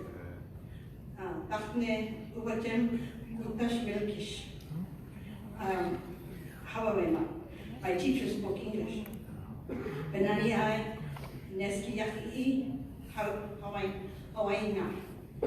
I moved to Hawaii. I was 17 at the time. I had my first experience in higher education at University of Hawaii at Hilo in 1988. Raising my children and their life experience took priority, and my education was placed on hold. Then I moved back to Morongo. My life has been full of experience and changes.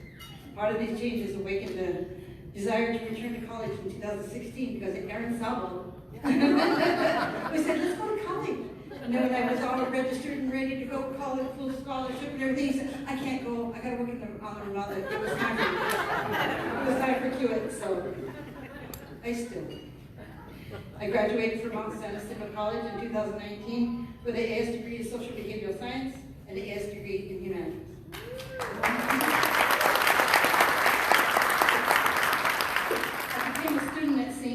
2018, along with a few of my cousins from Rongo, I am part of the inaugural class of CINC. I'm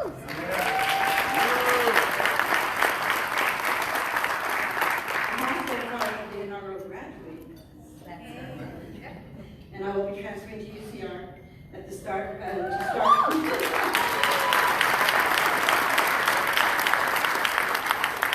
the Native American Studies program in the fall of 2022. This is my home and I love it. I've been eating even with him, Hawaii. Now I'm learning the Korean language, my language. Has been there. I love our Korean language.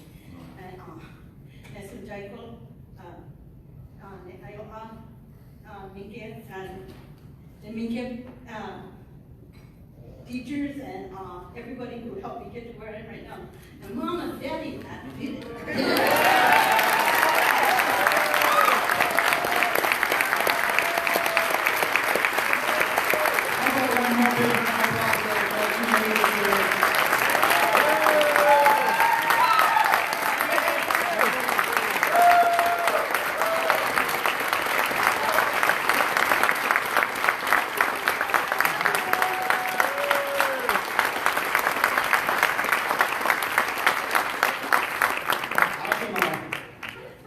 Thank you. I think I'm going to ask them both to run for some kind of a Senate seat. Beautiful, beautiful ladies. Thank you so much for those great words. Our next speaker, and I think if it's okay, you are excused. Thank you. How about one more quick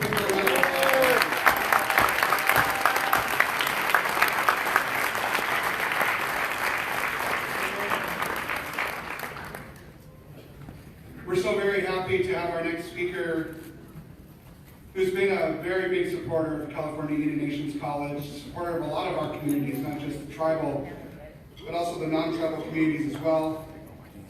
Assembly Member James C. Ramos. He's a lifelong resident of the San Miguel Indian Reservation, a member of the Serrano-Cahuilla tribe. Became the first California Native American state lawmaker in 2018, the first on the San Bernardino County Board of Supervisors, the San Bernardino Community College Board of Trustees, and the California Board of Education.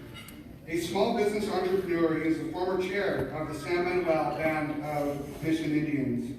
His priorities include public service, fostering Native American opportunity and participation, and preserving California Native language and culture.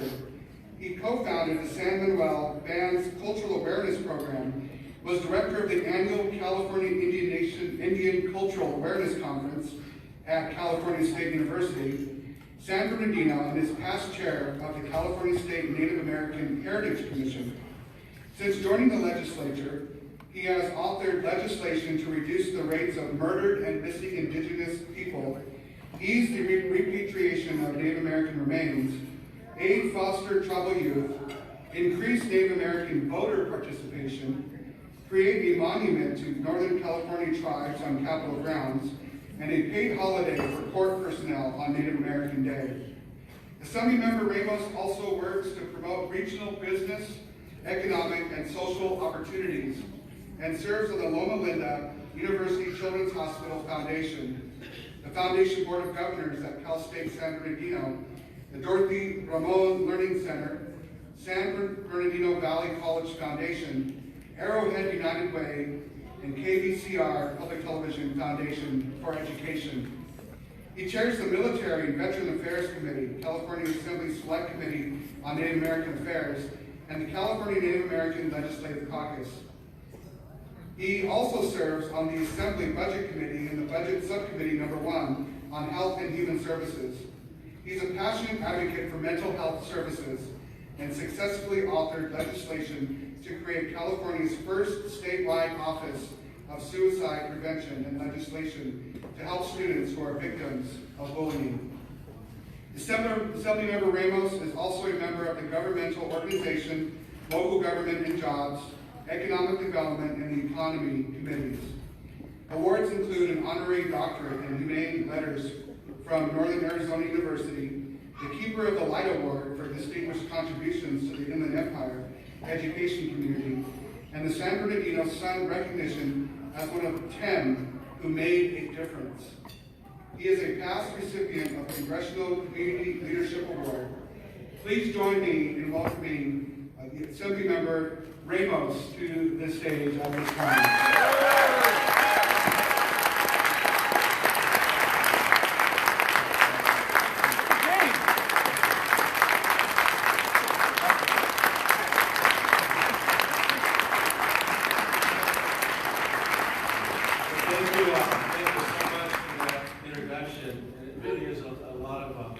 Hard work that's instilled in us from all of our tribal elders from throughout the state, but also to my tribal elder, the surrounding people that's here with us today, and it's Mr. Ernest Sivas. Let's give him a round of applause. All the elders that are here with us, present, and to a lot of the elders that have passed on so that our voices can be heard and to hear the languages moving forward for our people. And tonight is about celebrating the graduates that in many cases, you heard one of the last speakers that came forward that went to Hawaii, came back, graduated, now going to UCR. Round of applause.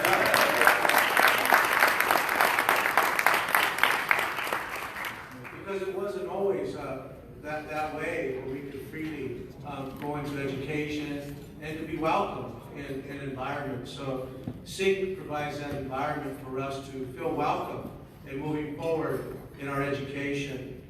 And it's a big accomplishment because still we're tackling with educational issues in the state of California, that we've championed some bills that move forward with many in the room supporting them and co-sponsors of those bills. So give all the tribal leaders also a round of applause.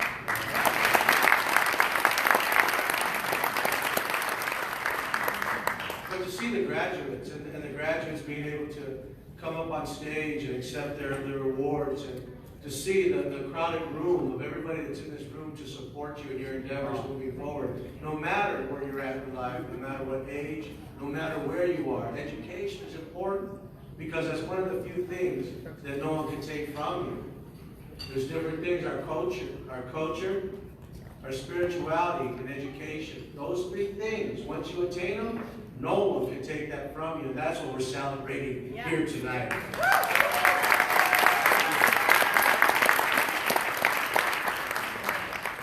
A little more about myself. If you didn't know, I grew up on the Seminole Indian Reservation. I still reside there. Grew up in a time when there was deep poverty, where there wasn't that welcomeness in the local schools for our people. As a matter of fact, when I was going to Belvedere Elementary School in San Bernardino City, Unified, we'd walk over from the reservation through the wash. And we would go into our classroom, it was 3rd and 4th grade during that time. And the teacher played a drum song, which is a great culture from people, but that's not from our area. And the teacher asked us, who's Indian, stand up, right? We stood up. And she said, well, tell us what this song means. And we couldn't tell her because it wasn't our culture. And she said, well, sit down, you must not be Indian enough. Those are the things that still plagued our people back then, and still plagues our people in some of the school districts throughout the state of California. But tonight, we're celebrating accomplishments. We're celebrating education moving forward. We're celebrating the accomplishments to make sure that people can move forward in attaining their dreams, whether it's education, culture, speaking the language, coming back, acknowledging that you are Native American when others didn't even know you were Native American, now standing here, up here, receiving these diplomas, and standing together, not just as one, but as the community.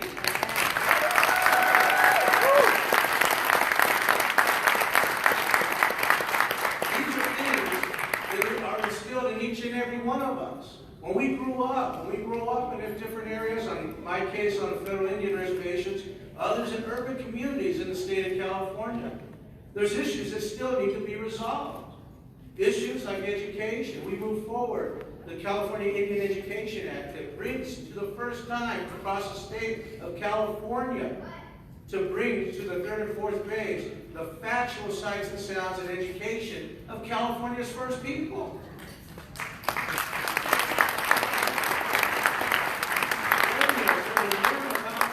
It's not about putting a Pan-Americanism type of culture to the Indian people that everybody fits into this one puzzle. That's not the case here in the state of California.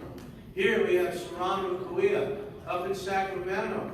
We have Miwok, Nisenan that are up there. Farther up, the Yurok people. And a history of the Modoc people. The Modoc people that many people don't even know that history. That they were forced out of the state of California when they're a California Indian tribe.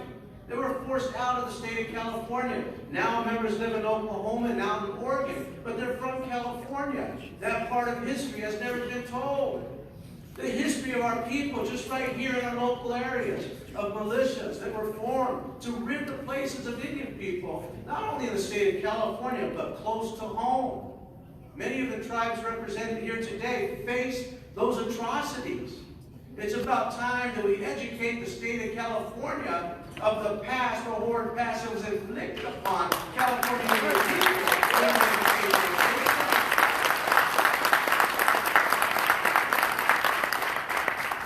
It gives me a great honor to be here to speak here at this celebration of CINC and to see the graduates moving forward.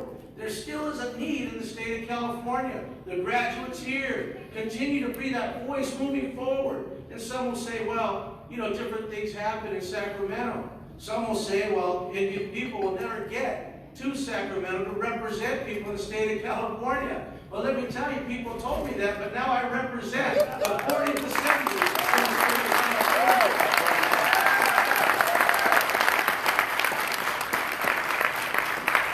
But we can't just pave the way and stop there. We need others engaged, graduates coming out of CINC, to be able to pick up that mantle and be engaged in the political system. It's only then that you're going to be able to introduce pieces of legislation that, like we've introduced pieces of legislation that for the first time in the state of California in the year 2022, the court systems in the state of California will be closed on the 4th Friday in September, honoring California's first people on California's Native American.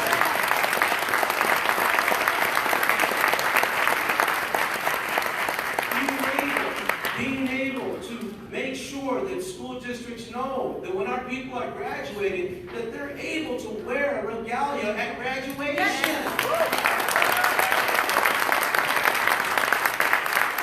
These are areas that many students that are going through CINC, students that are enrolled, students that are graduating, that voice still needs to resonate throughout the state of California. There's so many bills, and we've been able to introduce bills. And the Speaker Rendon, granted me, for the first time in the history of the state of California, a California Native American Legislative Caucus. So that our voice could be heard in all these different issues.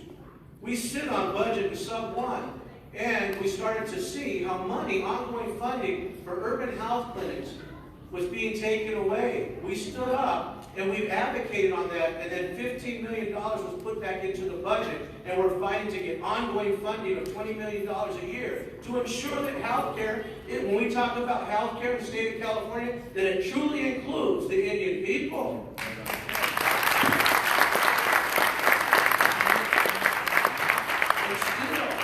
And these bills we're talking about, it's to encourage others to be able to get engaged in the political system. I grew up on the Samoa Indian Reservation, went through the tribal politics, was on the business committee, gaming commission, treasurer, ultimately chairman of the people of Santos Manuel, and worked with our cousins here from the Morongo Tribal Council. Let's give them a round of applause.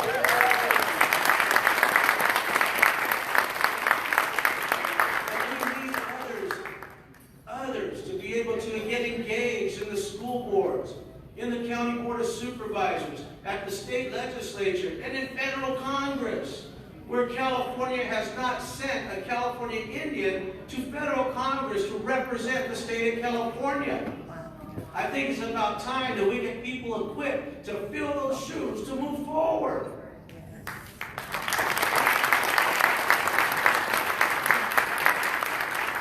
We're still dealing with issues that plagued our people for many years. Growing up on the Indian reservation, seeing the different things that we had to fight against that are still present in what's going on in the state of California and many Indian communities. Just like derogatory names. As others have moved forward and got rid of those derogatory names, the California Indian people are still fighting to get rid of those. And one of those is the S word that's derogatory towards our Native American women.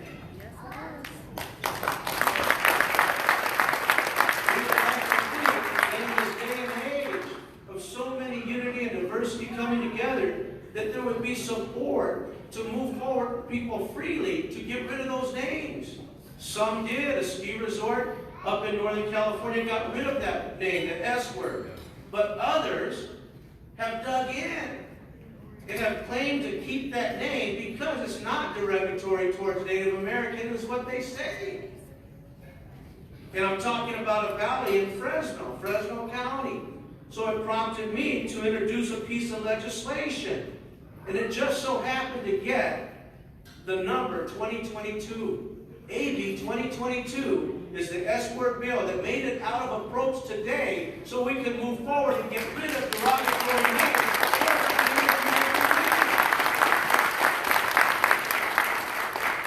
That I believe ties into the mentality of the state of California towards our women.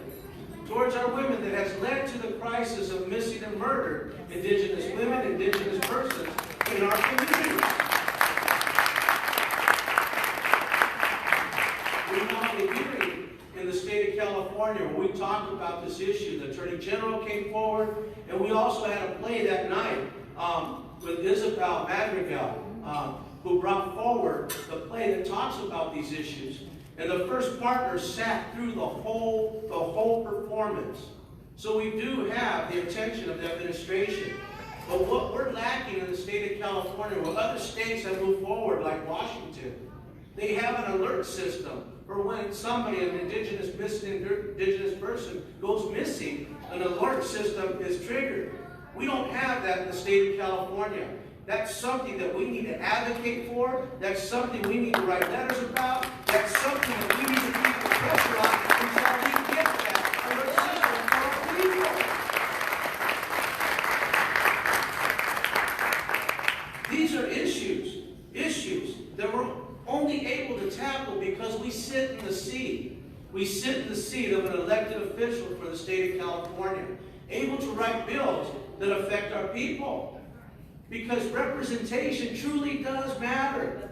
It truly does matter who's sitting in these seats. Why did it take till the year 2022 to tackle derogatory names against our women? It's because representation truly does matter. Why did it take till 2022 to have a state-recognized paid holiday for the court system to be closed in the state of California? Because representation truly does matter. It matters on all these issues. It matters. We just celebrated at Whitewater with my relative, Sean Milanovich, out in Whitewater, celebrating the passage of our bill that protects the desert community for our animals and sacred sites of petroglyphs throughout the desert. Because representation truly does matter. That's what education brings. That's what the graduates graduating from CINC brings. That voice of Indian country to the California state and the nation.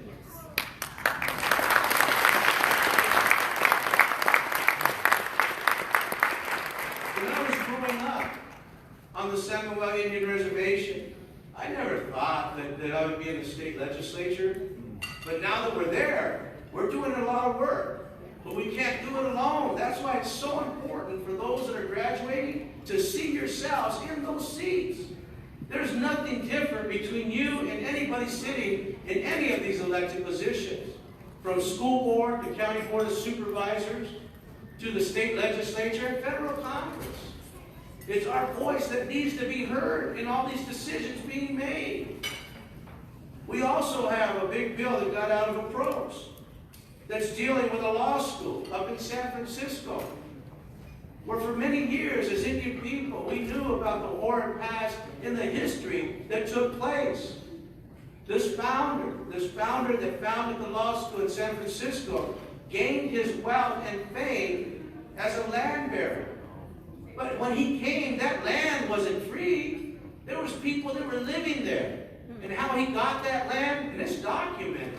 He shot and killed the Indian people there. And that's against the Yuki Indian people from Eden Valley.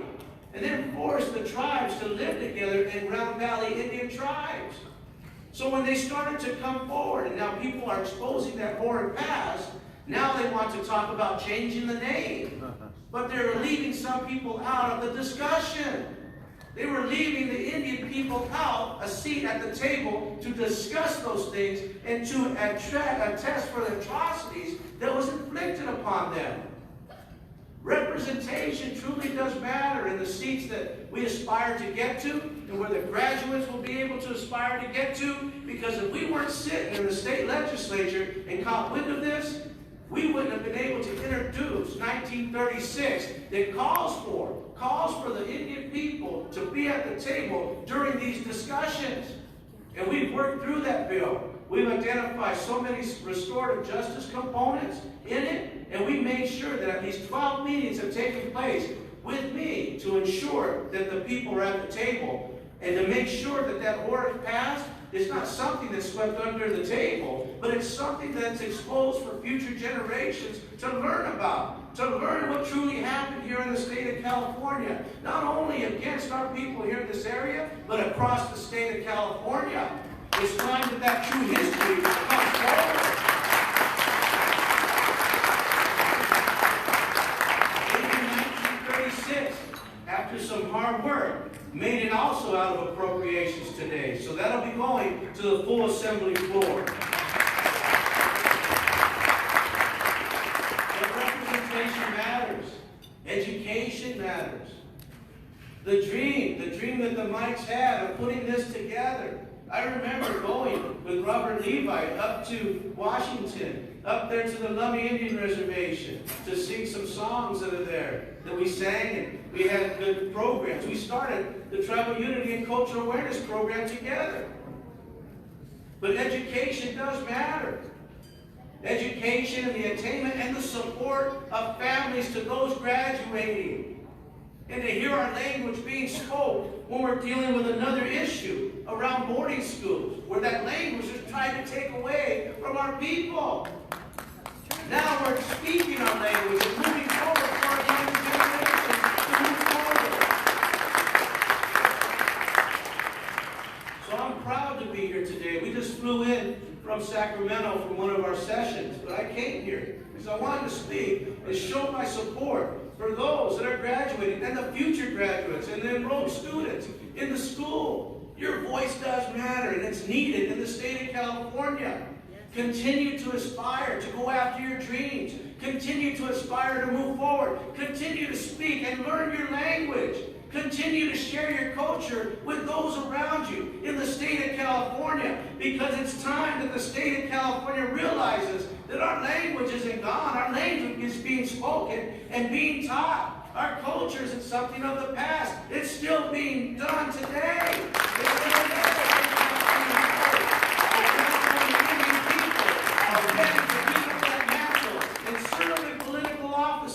Political offices where representation truly does matter. And once we're in those seats, we're going to be able to correct a lot of the history, move forward, and let people truly know what happened to the California Indian people.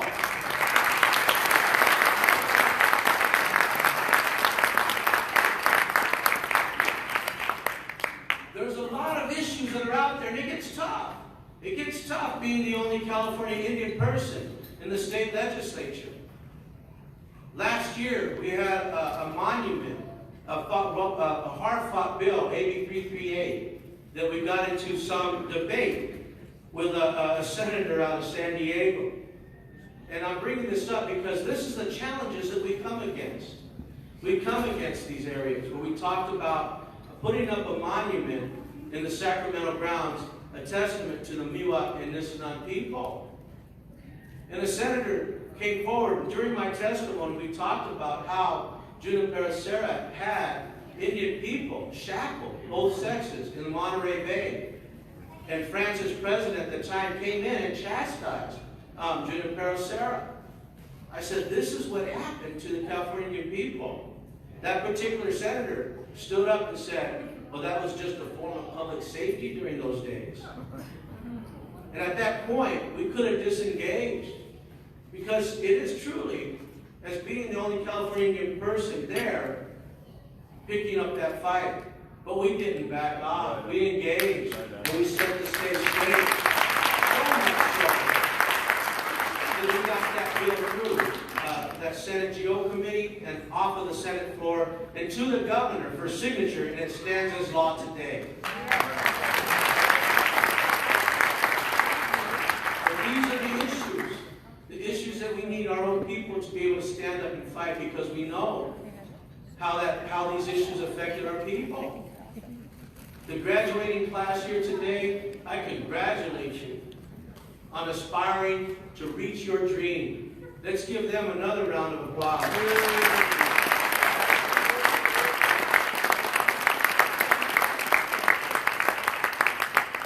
Many times, when the roads get tough, and one of the MC talked about it, who has overcome different things in their lives. We've overcome a lot to be here today, graduates included, people in the room. But there's so much more that we're going to have to tackle and overcome also as a people. And what keeps me going? What keeps me going is honoring our elders that are here with us today, and our elders that are still crying out in the state of California. Crying out. Tell them who we are. Tell them the truth about what happened to our people. Tell them the true history of the California Indian people. That's why we're here today.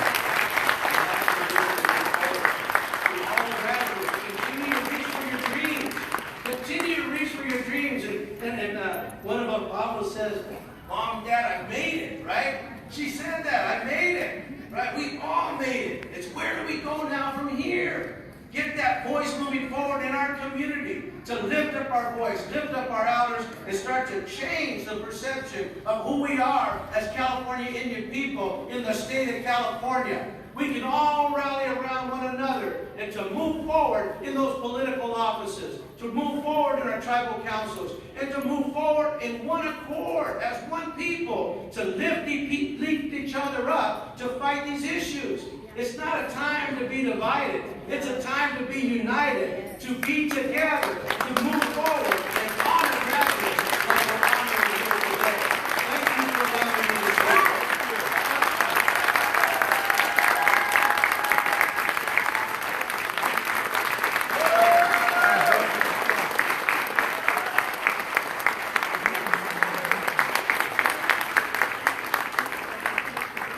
How about one more big round of applause there?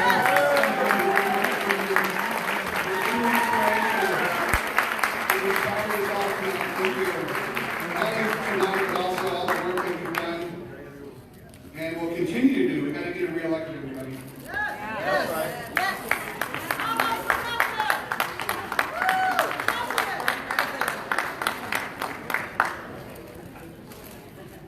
What does Achama mean? We've got some Achama, some thank yous to end the night. We've got just a couple more things on our agenda, and then we'll be out of here. We've got just a few minutes left on the silent auction. So if you want to run over there real quick to see if you maybe got something or didn't. Remember, all the proceeds that you're spending is going to go directly to the California Indian Nations College.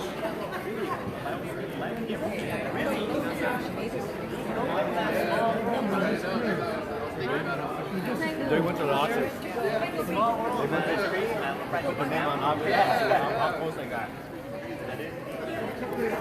Oh. Finishing my uncle's office. Always Thank you. 2-minute countdown on this so that we can continue on with the agenda.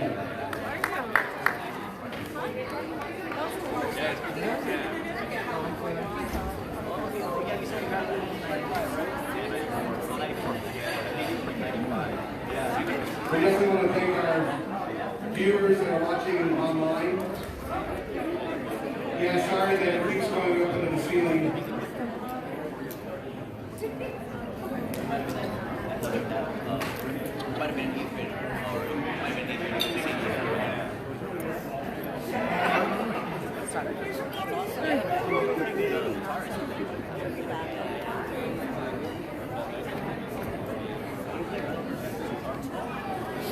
Okay, we're going to go ahead and keep going, guys. If we could please take our seats or use our 10-inch voices, please. Remember that in middle school? I used to be a counselor in middle school. Use your 5-inch voices. What it is that I wanted to do, you know what I mean? Like I do how to do the strums, my fingers couldn't, you know, get them connected. And they just stay there. We're going to need Rayola, Miss Eater, and Miss Johnson Stanley. Come on up. Miss Rayola, come on up, please.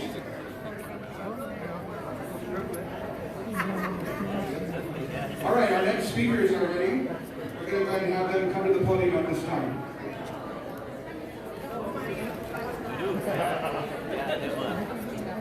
Right from my parents, my grandparents, I stayed with them, they're old or something. All right, at this time, I'd like to The housing market is crazy. recognize the following tribal and community partners for their financial support and commitment to establishing the California Indian Nations College as the first accredited tribal college in the state in almost 20 years. We could not do it without theirs and all of your support. We have the fire tier. These are folks that give $1,000 to $5,000. Kauai Casino Hotel, Steve Blue, Dr. Thomas and Starling Glean, Dr. Gerard Jones, Paula Band of Mission Indians. If you hear your name, if you're a part of these groups, please come forward. Rincon Band of Mission Indians, Dr. Luciano Indians. Samoa Foundation. How about a big round of applause for our fire team?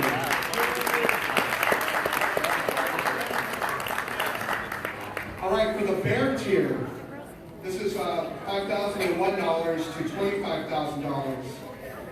Agua Caliente Band of Kauai Indians. Again, if you hear your name or your organization, come up and accept the thank you offering. Anderson Children's Foundation. Cabazon Band of Mission Indians. Kauai Band of Indians. Gerald Clark. Tammy Dixon. Impact Assets, specifically Highlands, 323 Fund. The Indian Collective. The Tonga Band of the Standing Indians. I think they're called the Tonga Indians now, I believe. James and Terry Ramos. Please come forward. San Manuel Band of Mission Indians. I'll accept for the Southern California Edison and the Tribal Nation Liaison for SCE. How about a big round of applause there for all of our bears here.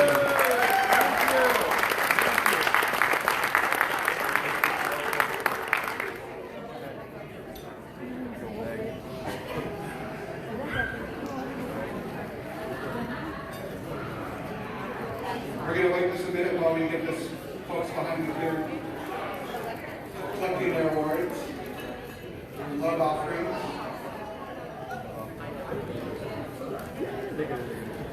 How do you say thank you in Kauai? Come on, you guys can be louder than that. How do you say it? 1, 2, 3. I'll teach you Lummi language. How about Aishka? Aishka. 1, 2, 3. Aishka. Hosting. All right, at this time, I'd like to award and give a love offering to the Star Tier. These are $25,001 up to $100,000 that they've given to California Indian Nations College. We'll start with the 29 Palms Band of Mission Indians. Come on up, somebody from 29. Bronco Band of Mission Indians.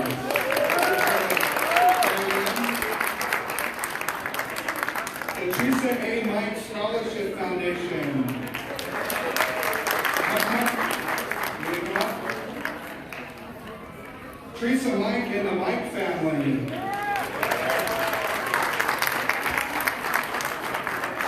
Jessica, can you come up for your grandma, please? The College of the Desert. Come on up, we got a love offering for you. The University of California, Riverside, UCR.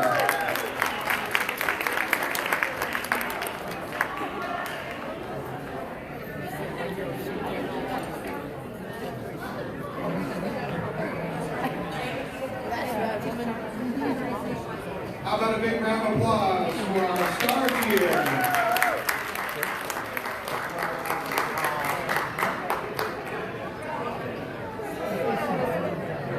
Once again, the California Indian Nations College cannot continue without these financial love offerings that we've been getting. We encourage the tribes and others, individuals, if you know anybody that likes to be philanthropic, to please give to this beautiful college. You can see the impact it's been making in the community. And we definitely encourage you to please help support financially, especially to the California Indian Nations College. All right, at this time, we want to recognize a few individuals for their community engagement and their contributions to Indian country. Ernest and June Siva.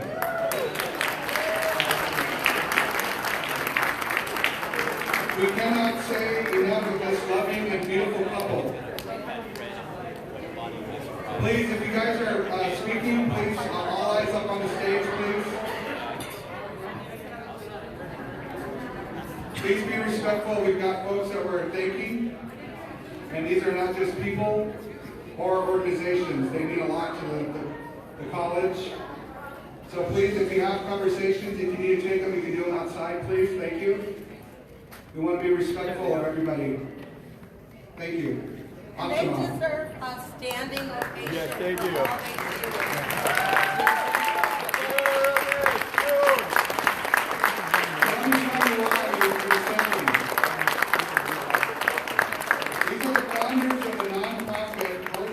all Mr. and Mrs. Siva have lovingly devoted their time, knowledge, energy, and commitment to our Native American and tribal communities.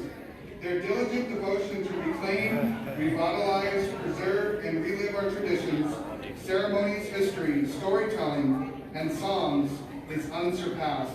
Mr. and Mrs. Siva, your efforts and commitment to provide accurate information and nurture what otherwise might be lost is truly and deeply appreciated by all. We thank and commend you from the bottom of our hearts. Please join me in thanking you.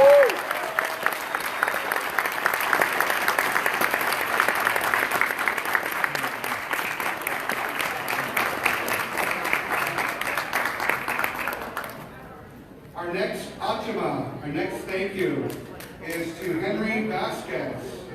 Is Henry here? Yes. Come on up, Henry. Community engagement is central to our traditional and cultural awareness. It is with great honor that California Indian Nations College recognized Mr. Henry Vasquez, President of the Native American Community Council of San Bernardino and Riverside Counties, and citizen of the Hawachichi tribe, for his perpetual commitment to keep the educational, local, and tribal communities informed of the events, activities, and news. For many years, Henry has never missed a day in keeping us informed. Every single day, Henry types and emails a bulletin to provide up-to-date information. If you're not on his list, you're missing out. See him after the event. Henry, please know that California Indian Nations College treasures your devotion, talents, and support. We thank you sincerely. How about a big round of applause there?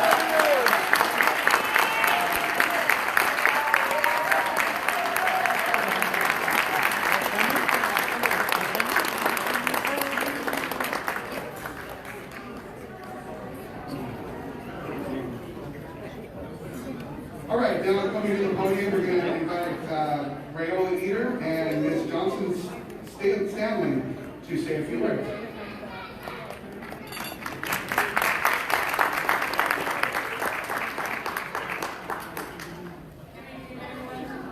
We want to take the opportunity to thank all the tribes, organizations, and individuals that have played an influential role in the creation and continued success of the California Indian Nations College.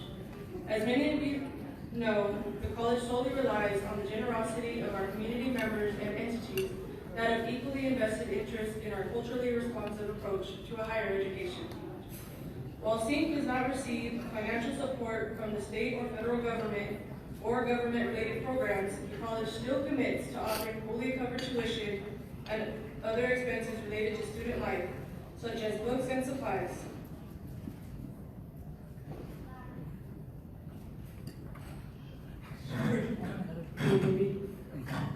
In order to keep this support and practice ongoing, we ask that you all consider sponsoring the college and its mission. You have all received a pledge card provided in your gift bags, so please, if possible, capable, consider sponsoring our students and continued work of the college with any amount you feel comfortable. No amount is too small or too large.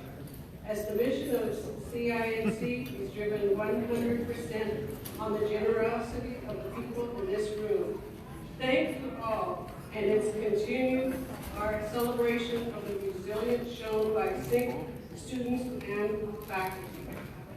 Thank you. Thank you.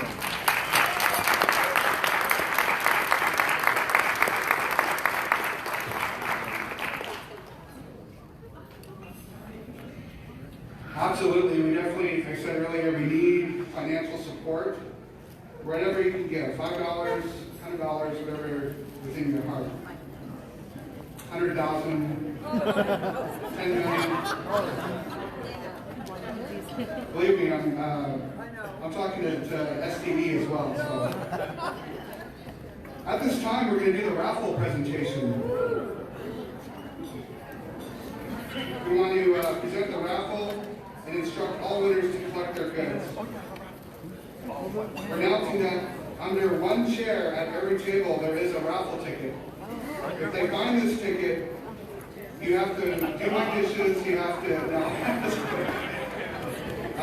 you're going to get that lovely vase in the middle of the table if you've got the raffle ticket under your chair.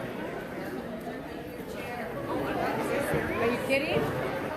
I'm not kidding. This is not a humorous moment. It's a little gray ticket. Not the one that they gave you. It's a different ticket. Check under your table, under your chair, excuse me.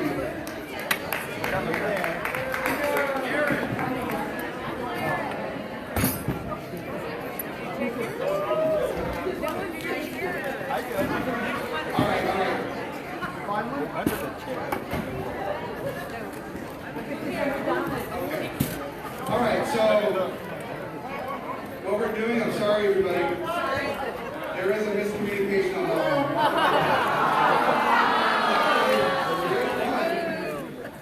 There was a miscommunication on that one that unfortunately that part did not happen, so there is no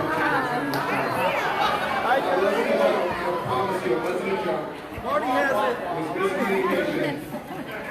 It was supposed to be taken out of the script, but it was it's stuck in mine. So, hey, we got exercise, right? Yeah. what we are going to do is we're going to do a raffle. They're going to bring the little bag full of all the raffles, and we'll just go ahead and do a raffle this time. So we'll do that at the very end. How'd you get so many? At this time, we're going to go ahead and invite my auntie mom, Teresa Mike, Stevie Flock, to say a few words and closing remarks for tonight before, but again, don't leave, because after she says her words, we still got the raffle to do. And we want to remind everybody as well that the song auction is across the hallway, all the winners there too. So please give your undivided attention at this time to our elder, the visionary of the California Indian Nations College. She's unable to make it up here, so she's talking from her table over there. That's Stevie Flock. Please welcome Teresa Mike.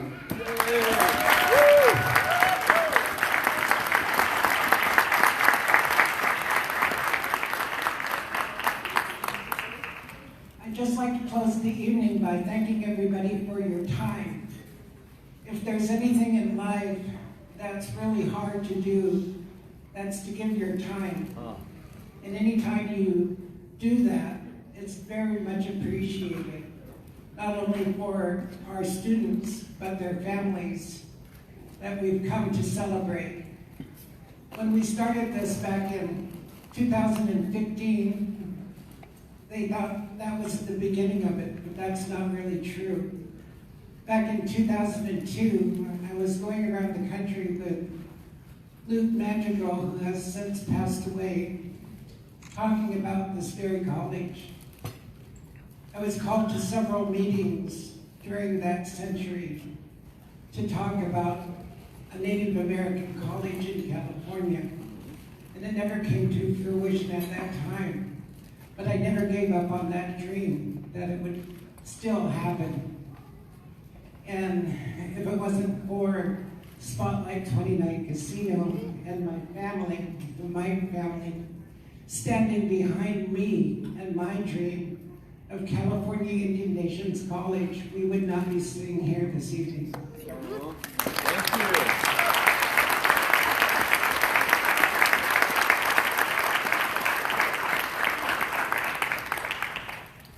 When I first moved to California, I had no idea there was Native Americans living here. To my surprise, I met one.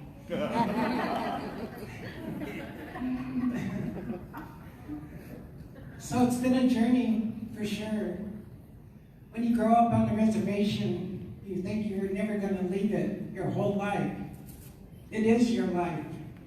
Those boundaries support you. You're afraid of what's on the other side, but I've tried to teach my children to reach out, explore different areas of the United States and beyond. There's other things to do besides staying home. But we had a simple life back then, not what we see today. And so when we started this college, we had several people that came to the table to discuss what they thought should go on. And we wondered, where's our astronauts? Where's our politicians? Where's our backdrop for our actors and actresses? Where's our teachers? Our elders are dying. Our young ones are going to be our elders soon. But after this night, I have every faith that tomorrow's future is going to be better for those that come behind us. I appreciate Mr. Ramos's expression of being united, of lifting each other up, supporting one another, helping one another, and making a brighter future for the Coachella Valley and beyond. It affects everybody, not just those in this room.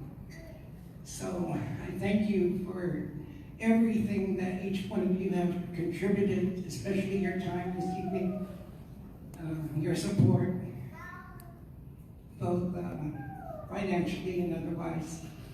And hope to see you come back year after year as we celebrate other graduates. Thank you.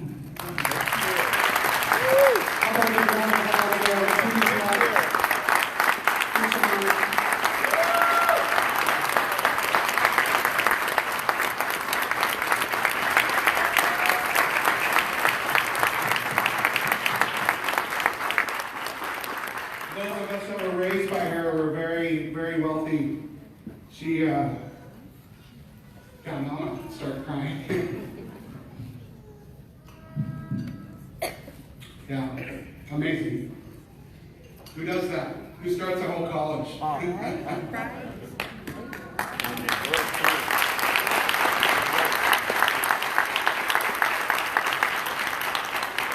siblings and I have big shoes to fill. You know, she's supposed to be retired. Love you, Auntie. Love you so much.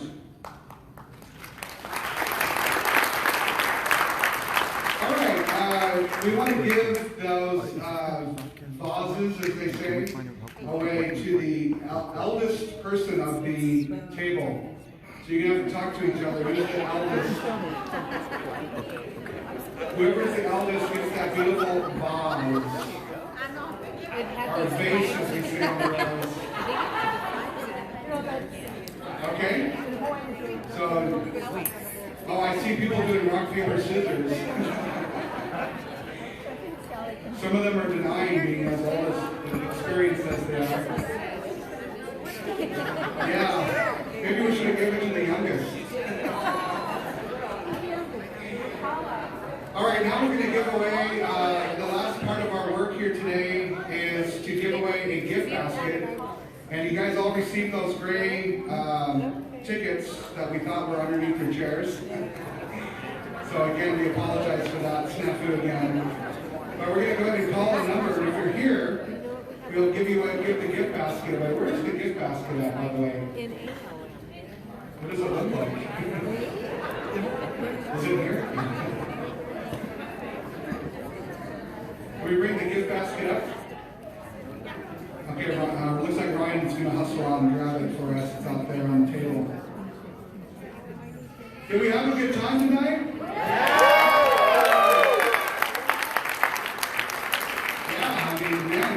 We got fed, we got amazing food and desserts and lots of laughs. And as I said earlier, at least we got to be here together in person. And we want to hopefully continue that trend as we continue this year and beyond. So here comes Ryan. You can see what he's got, this big old gift basket he saw when he walked in. All right, everybody got their gray tickets out. Go ahead and you got to yell bingo though if you get it, okay? Just like the old days. You can't just be like bingo. You got to say bingo. All right, we're going to give it to ticket number 362. 587, 362, 587. Gotta yell it. Tell him to yell Boomer.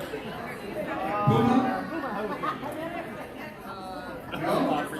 That one you gotta be here to win. Yeah, you do gotta be here to win it. Going once. 362, 587. Going twice. 362, 587. Gone. Next one. And I believe in the contract I signed, if there's not 5 that goes by, I get it. Just kidding. I don't even have a ticket. 362, 647. 362.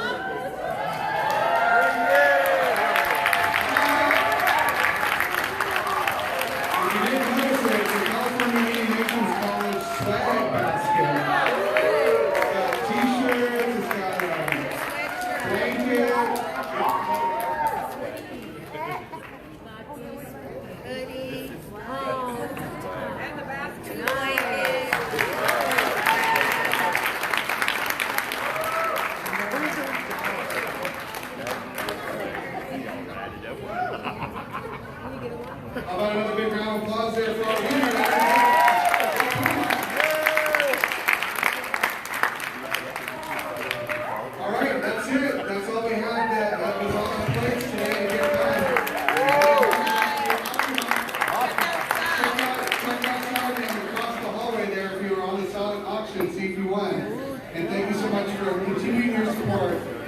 California Indian